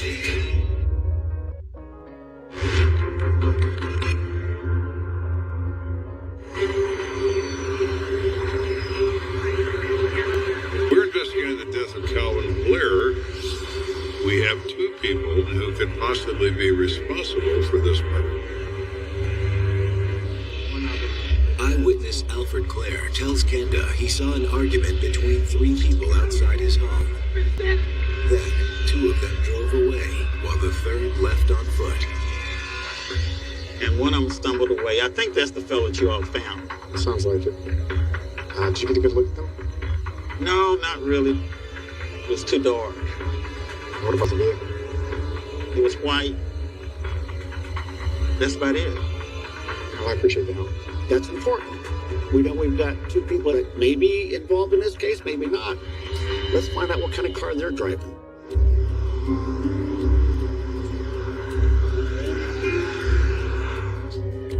Go for it. Hey, Steve, just checking to see if you were able to examine the car those kids are driving. Yeah, it's clean. No blood, no nothing. My question of what color is that car? What color? It's black. Why? Well, you can't mistake black for white. That's not the car that Mr. Clare saw.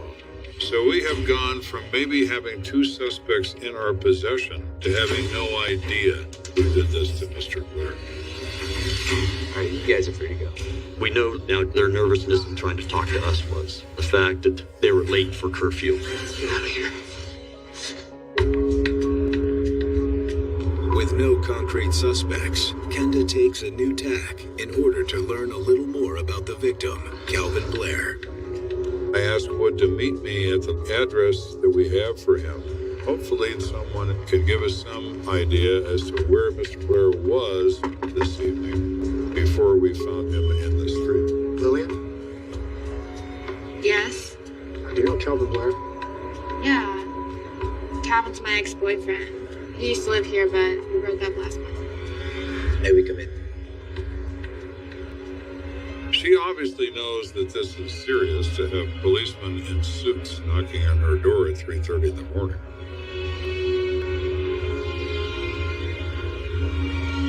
I'm very sorry to have to inform you that Calvin was killed earlier tonight. What happened? She's upset about the death of Calvin. He's an ex-boyfriend, but she's still concerned about him. So tell us about Calvin. Calvin was a really good man. Just lived a really tough life. He was an orphan. His brother practically raised him. When he turned 18, he decided to join the Army, looking for some type of structure in his life. The Army provides an opportunity for a young man to suddenly gain character, integrity, and a sense of purpose in his life. He was doing great. But once he got out of the Army, he kind of drifted. When that structure disappears over time, All of those good feelings he had about himself begin to fade. And before one knows it, he is lost once again. Lillian said as time went on, he drank more and more, and it really interfered with their relationship. She loved him very much, but just couldn't be around him when he was drinking. It got to the point where I was rarely seeing him. He would go out every night and hang and drink at Cloud 9. Every police officer in Color Springs knows the Cloud 9 bar. It's a local bar that had a lot of trouble in its day. Miss Washington, you've been very helpful. Again, we're very sorry for your loss. We'll let ourselves out. In relation to the crime scene, the Cloud 9 is less than a mile from that location. Odds are enormous. Whatever happened to Mr. Blair started at the Cloud 9. Cloud 9's been closed for several hours now. You really believe there's somebody that can still be there? This is the Cloud 9 we're talking about. Somebody will be there.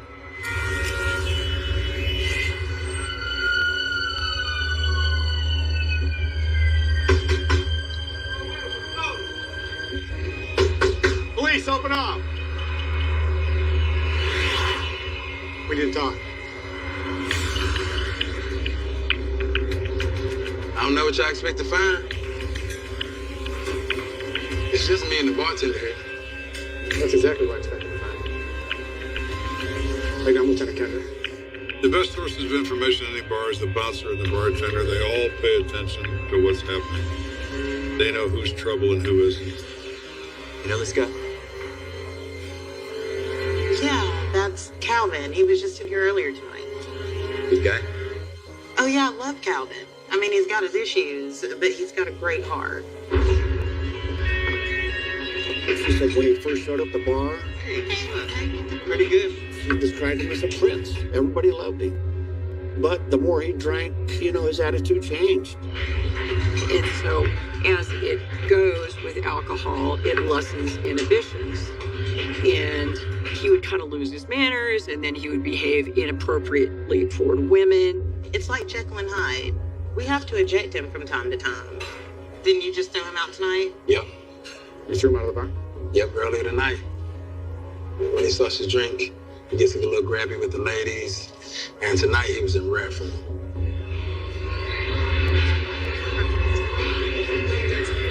We're doing shots when I get back, okay? Oh, hey, I'm sorry. Nothing to be sorry about, baby. I just gotta go to the bathroom. Oh, it's okay. Oh, you're so beautiful. Stop! Hey, Get off of me! Whoa, get off me. I'm sorry. I'm sorry. Let's go, Cal. I'm sorry. Did you by chance leave in a white car? I didn't go outside.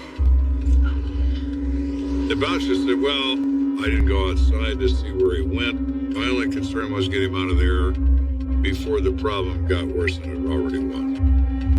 Do you know the woman that he was messing with?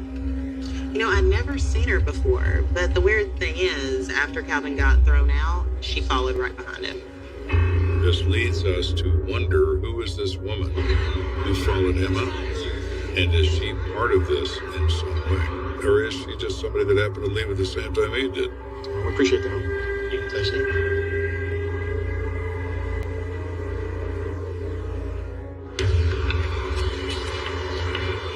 As the sun rises, Kenda is met with two objectives. In addition to Mr. Blair, we need to find a white car that was at the Cloud 9 line. And that's where the work needs to start. Hey, Lieutenant. I got something here you might want to meet. What do you mean? Detective Wood says we just had a guy walk in here who says he knows everything about this. And he has an attorney with him. Who? When people come into a police station with a lawyer that says they have knowledge, it's because they do. You'll never guess what kind of car he drives. Please tell me you got a white car. Well, now, I can't wait to see what this guy's got to say.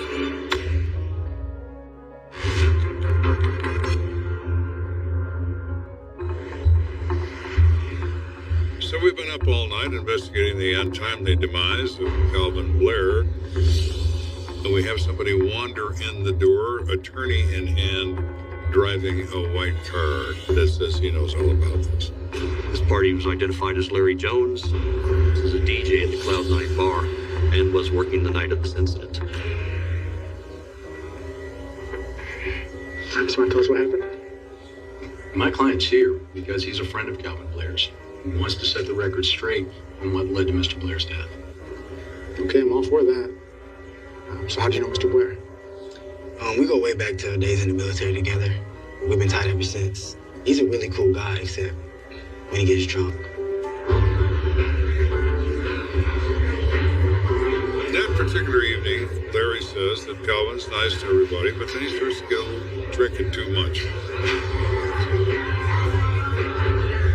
And there's a girl there that Larry had brought there. Her name's Lucy R. Is this your girlfriend? Or? No, she's just a friend. She asked me to bring her to the club and asked if I could take her back home when I was done DJing. I said, sure, no problem. Larry's working behind the turntables. And Lucy's meeting her friends and people she knows. Did Lucy know Calvin? Not until last night. Larry explains that it's getting late in the evening. Calvin's pretty intoxicated.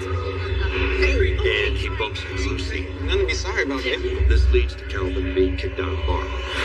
Sorry.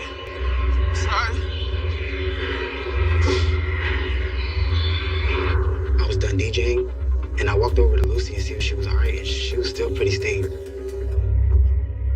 You okay? Yeah. The guy was a creep. Yeah, I know. Unfortunately, he gets that way when he drinks. Do you know him? Yeah, Calvin. He's been going through a lot lately. Anyways, we gotta find him. What? Yeah. So look, he's my friend, and I'm not gonna let him just walk down the street as drunk as he is. Something kind of bad's gonna happen to him. And I'm gonna take him home. You said you were gonna take me home. You don't expect me to ride in the same car with him, do you? It's cool. It'll be all right. I got you. Lucy wasn't very happy about that, but she's going to have to go along with it.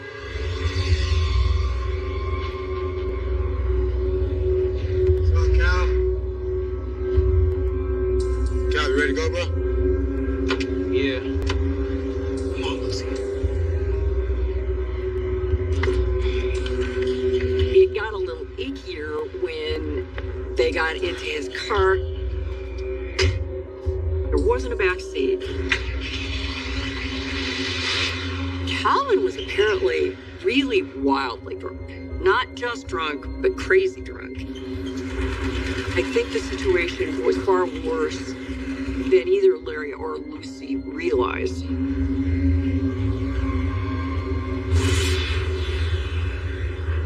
They're headed in the general direction of Calvin's house because he lives closer than Lucy does.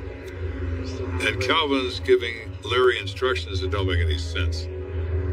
Nah, this is the wrong way. You gotta go that way. Yo, Calvin, bro, you literally just told me to turn up here. No, you gotta go that way. This dumbass doesn't even know where he lives. What'd you say? I said you're a dumbass and you don't know where you live. What the hell are you doing? What the hell are you doing, bro? Larry says Calvin's other personality takes over.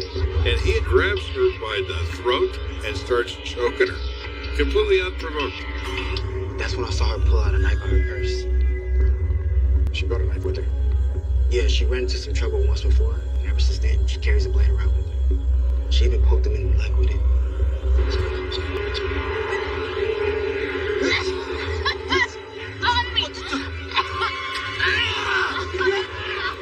Larry said he decided he better stop and get control of this situation, so he pulled off the side of the road. Larry says he couldn't see what was going on. Probably in the time it took for him to walk around the car. Lucy stabbed him the second time in the chest. Man, what are you doing?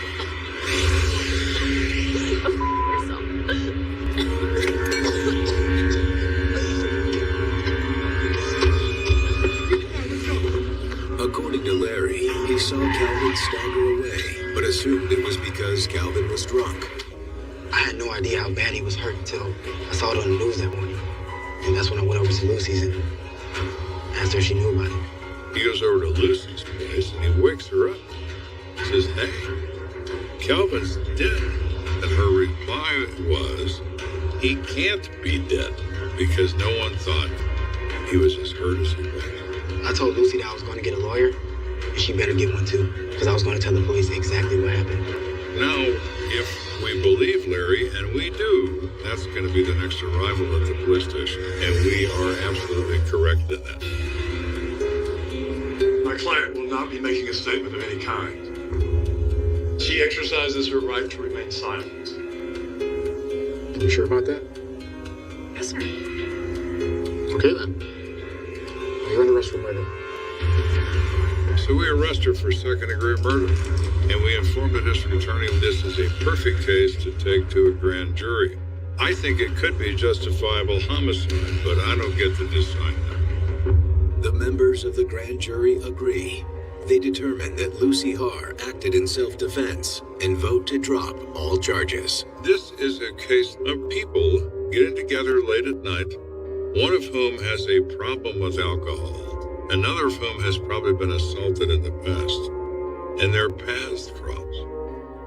Inadvertently, how quickly life can end when those mysterious paths get crossed. Coming up, a young woman is the victim of an accidental shooting, but Kendall senses something more sinister beneath the surface.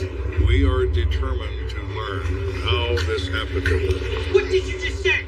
The trouble is, I don't know what she's concealing.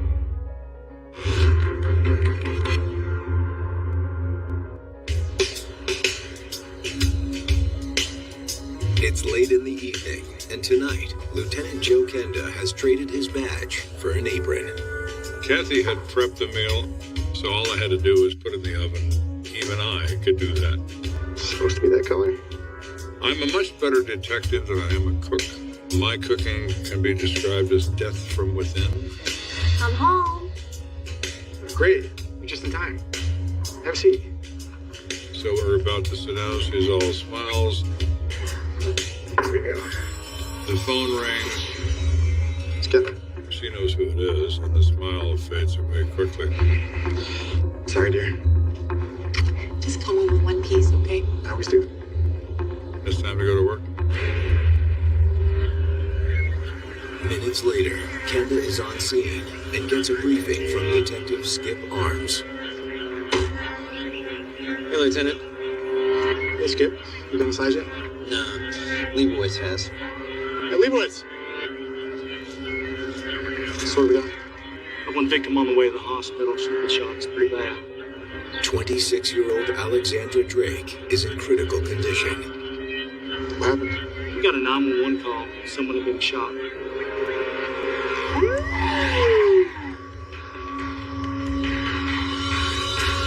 Please! Hand up! Hand up! Raise your hand! Help her! Raise your hand! This is all covered blood! Lewis says a man runs outside, and he is covered in blood. Suspect come out of the house. Took him into custody. They don't know what's going on here, but this guy's not going anyplace. They grab him and throw him in a police car. I went in and cleared the house, and that's where I found the victim.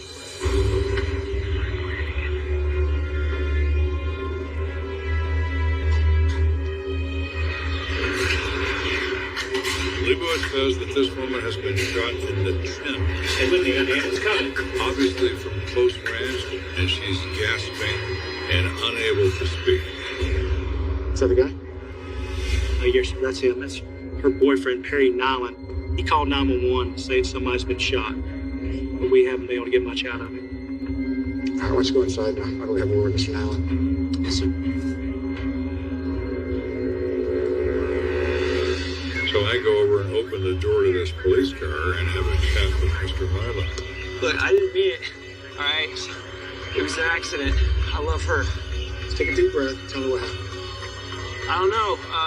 We were sitting on our couch, and I was just loading my gun, cleaning it, and it just went off. What do you mean it just went off? I don't know. My hand slipped, and it just went off. At a minimum, it's a reckless act. At a maximum, it's intentional. Sit tight, Mr. Allen. I'll be back. So he's got a story, We will now work on the rest of this premise. And we walk back into the crime scene. Kenda joins Detective Arms and the other officers in a search of the house. On the coffee table, there is whiskey. There's also white powder residue. It is cocaine. Somebody likes to party. Yeah, not exactly the best time to clean a gun. Have you seen the gun? Yeah, it's over here. 357 Magnum. Still loaded except for one shot. To Kenda's surprise, Perry's story appears to be checking out. In the case of disturbances, when someone is at an emotional edge and is angry, they pull the trigger until it goes click, generally. In this case, only one shot was fired. Anything else? Yeah. Take a look at this.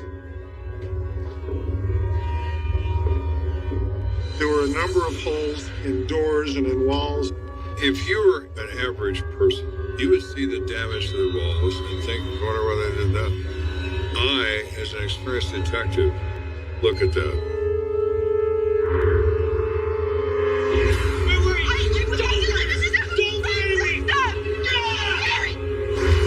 The abusive relationship. There's holes like this all over the place. Let's get all the markings of domestic violence. I am offended by men who treat women badly, deeply offended by that. I don't know that that's what's happening here, but I suspect that it is. I have enough to arrest him. Take Mr. Nyland to jail for the night. Yes, sir.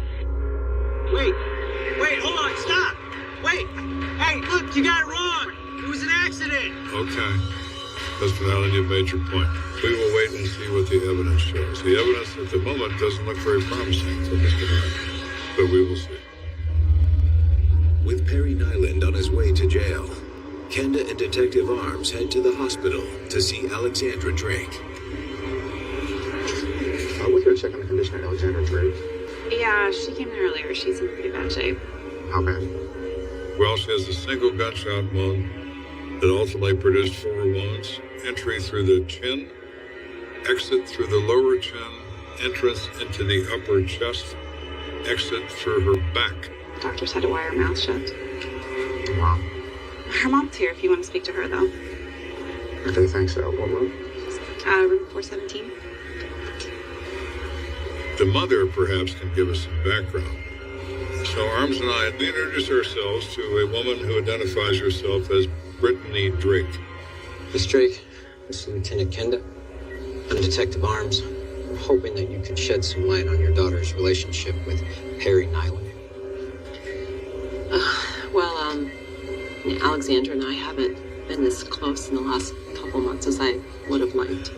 It struck me as odd that she said she's been estranged from her daughter. Something's going on with this family that may or may not be of any of my business. What can you tell us? How long has your daughter been seeing Perry? She said they've lived together for about 2 years, maybe a little more. And my understanding is that this was a loving relationship. He adored her. He did everything he could for her. How's that relationship been? It's been good. They've seemed happy.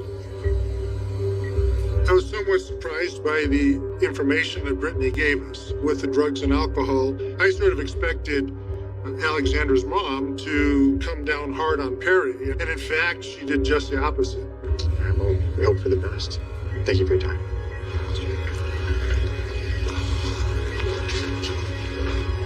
Kenda and Arms try to decipher this new information. Well, that was interesting. No kidding. I'm not sure how much longer we can hold Perry on those charges. So we had something else. But Kenda's concerns about being able to hold Perry Nyland are soon alleviated thanks to the intake officers at the El Paso County Jail. What the hell is this? The officers did find cocaine on his person. When they looked at his previous history, we found previous charges involving weapons and drugs. The night of this incident, he was just literally minutes of coming off of his probation for his prior charges. Perry's latest drug mishap will mean additional time behind bars, but Kenda is focused on the shooting.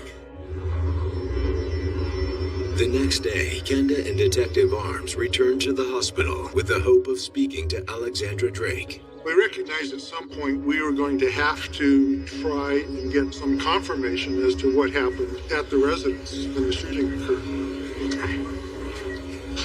Alexandra, I'm Lieutenant Kenda. I'm glad to see you're with.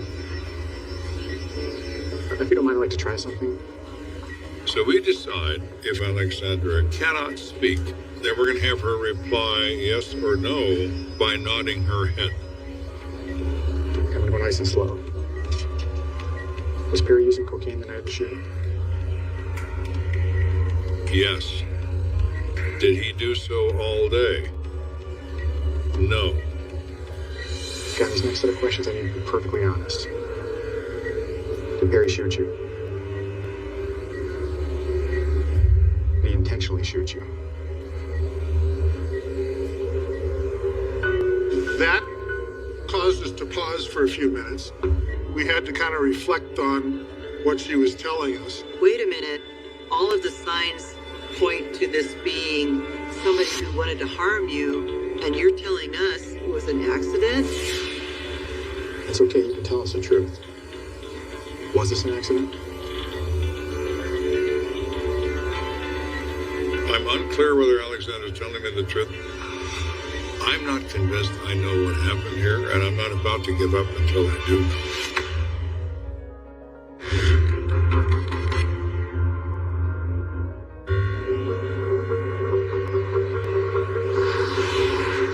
We're investigating the shooting of Alexandra Drake, 26-year-old female, gunshot wound to the face, delivered close contact by her boyfriend companion, Perry Nyland. Alexandra, we found something in your home. The walls had holes punched in them. Has Perry ever hit you?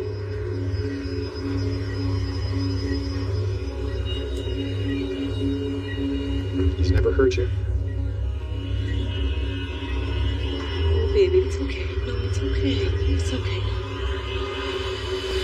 We're going to let you get some rest now. We'll come back if we think of any other questions. I hope you get well soon.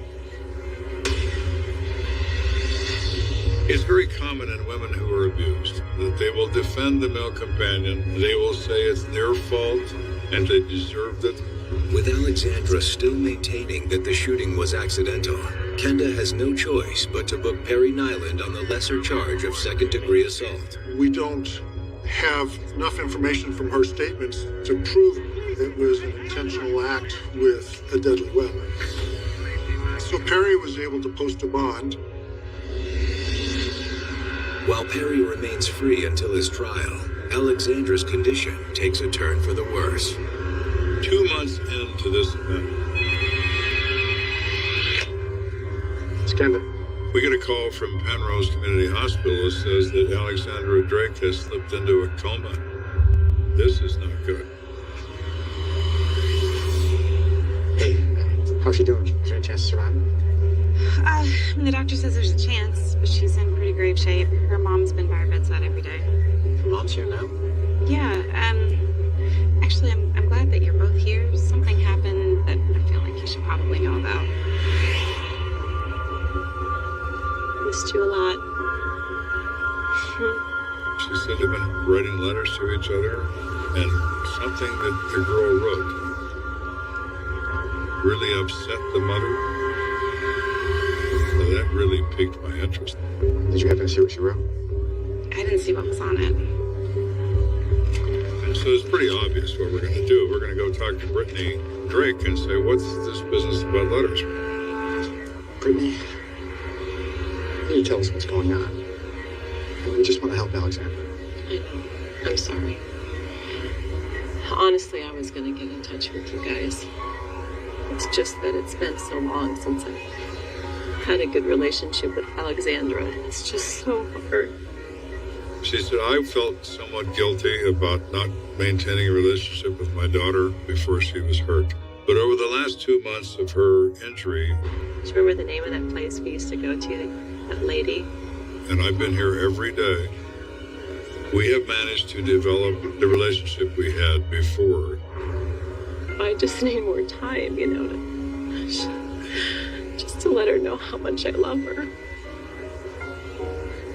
I'm sorry it took something like this for the two of you to reconnect. Do you mind if I ask what drove you apart? It's not an easy thing to answer. Basically, every guy she ever dated mistreated her. You know how hard it is as a mother to watch your child have those kind of relationships? I'm a parent. I understand the nature of it. I truly do. Life is complicated. Can't teach them how to fall in love. They have to figure that out on their own. And sometimes that doesn't go so well. So the note that she wrote on the notepad the other day? Was that about the shooting? Yeah. I think she knew she wasn't going to make it. She says that her daughter has been having misgivings about what she told us about this incident. We need to tell somebody. What did it say?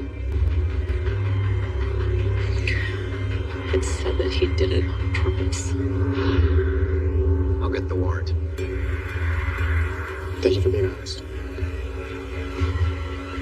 Armed with new evidence, the detectives are determined to rearrest Perry Nyland. But it turns out the highway patrol beat them to it. Mr. Nyland is out on bond, and he gets arrested for driving under the influence of alcohol. How shocking. My girlfriend, she's dying in the hospital. It's all my fault. Yeah, what's your name? Listen, officer, I didn't mean to drink that much, okay? I just did. We'll make a note of that, Mr. Nyland.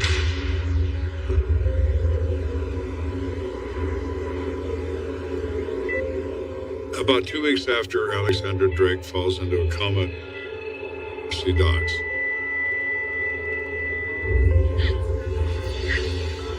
As a result of her death, the second-degree assault charge against Mr. Nyland for this shooting is replaced with a charge of manslaughter. While Kenda can't be sure what exactly occurred, he believes the drugs, along with Perry Nyland's history of violence, played a major role. Perry is a prolonged user of cocaine. They have arguments all the time about everything, including nothing. Oh, slow down. Why don't you shut the hell up? I think Perry was high. What? What'd you say? I did not say anything. What did you just say? I didn't say anything. You were saying it. Say it again. He reacts and takes it out on Alexandra. I did say In a moment of rage, he pulls the trigger.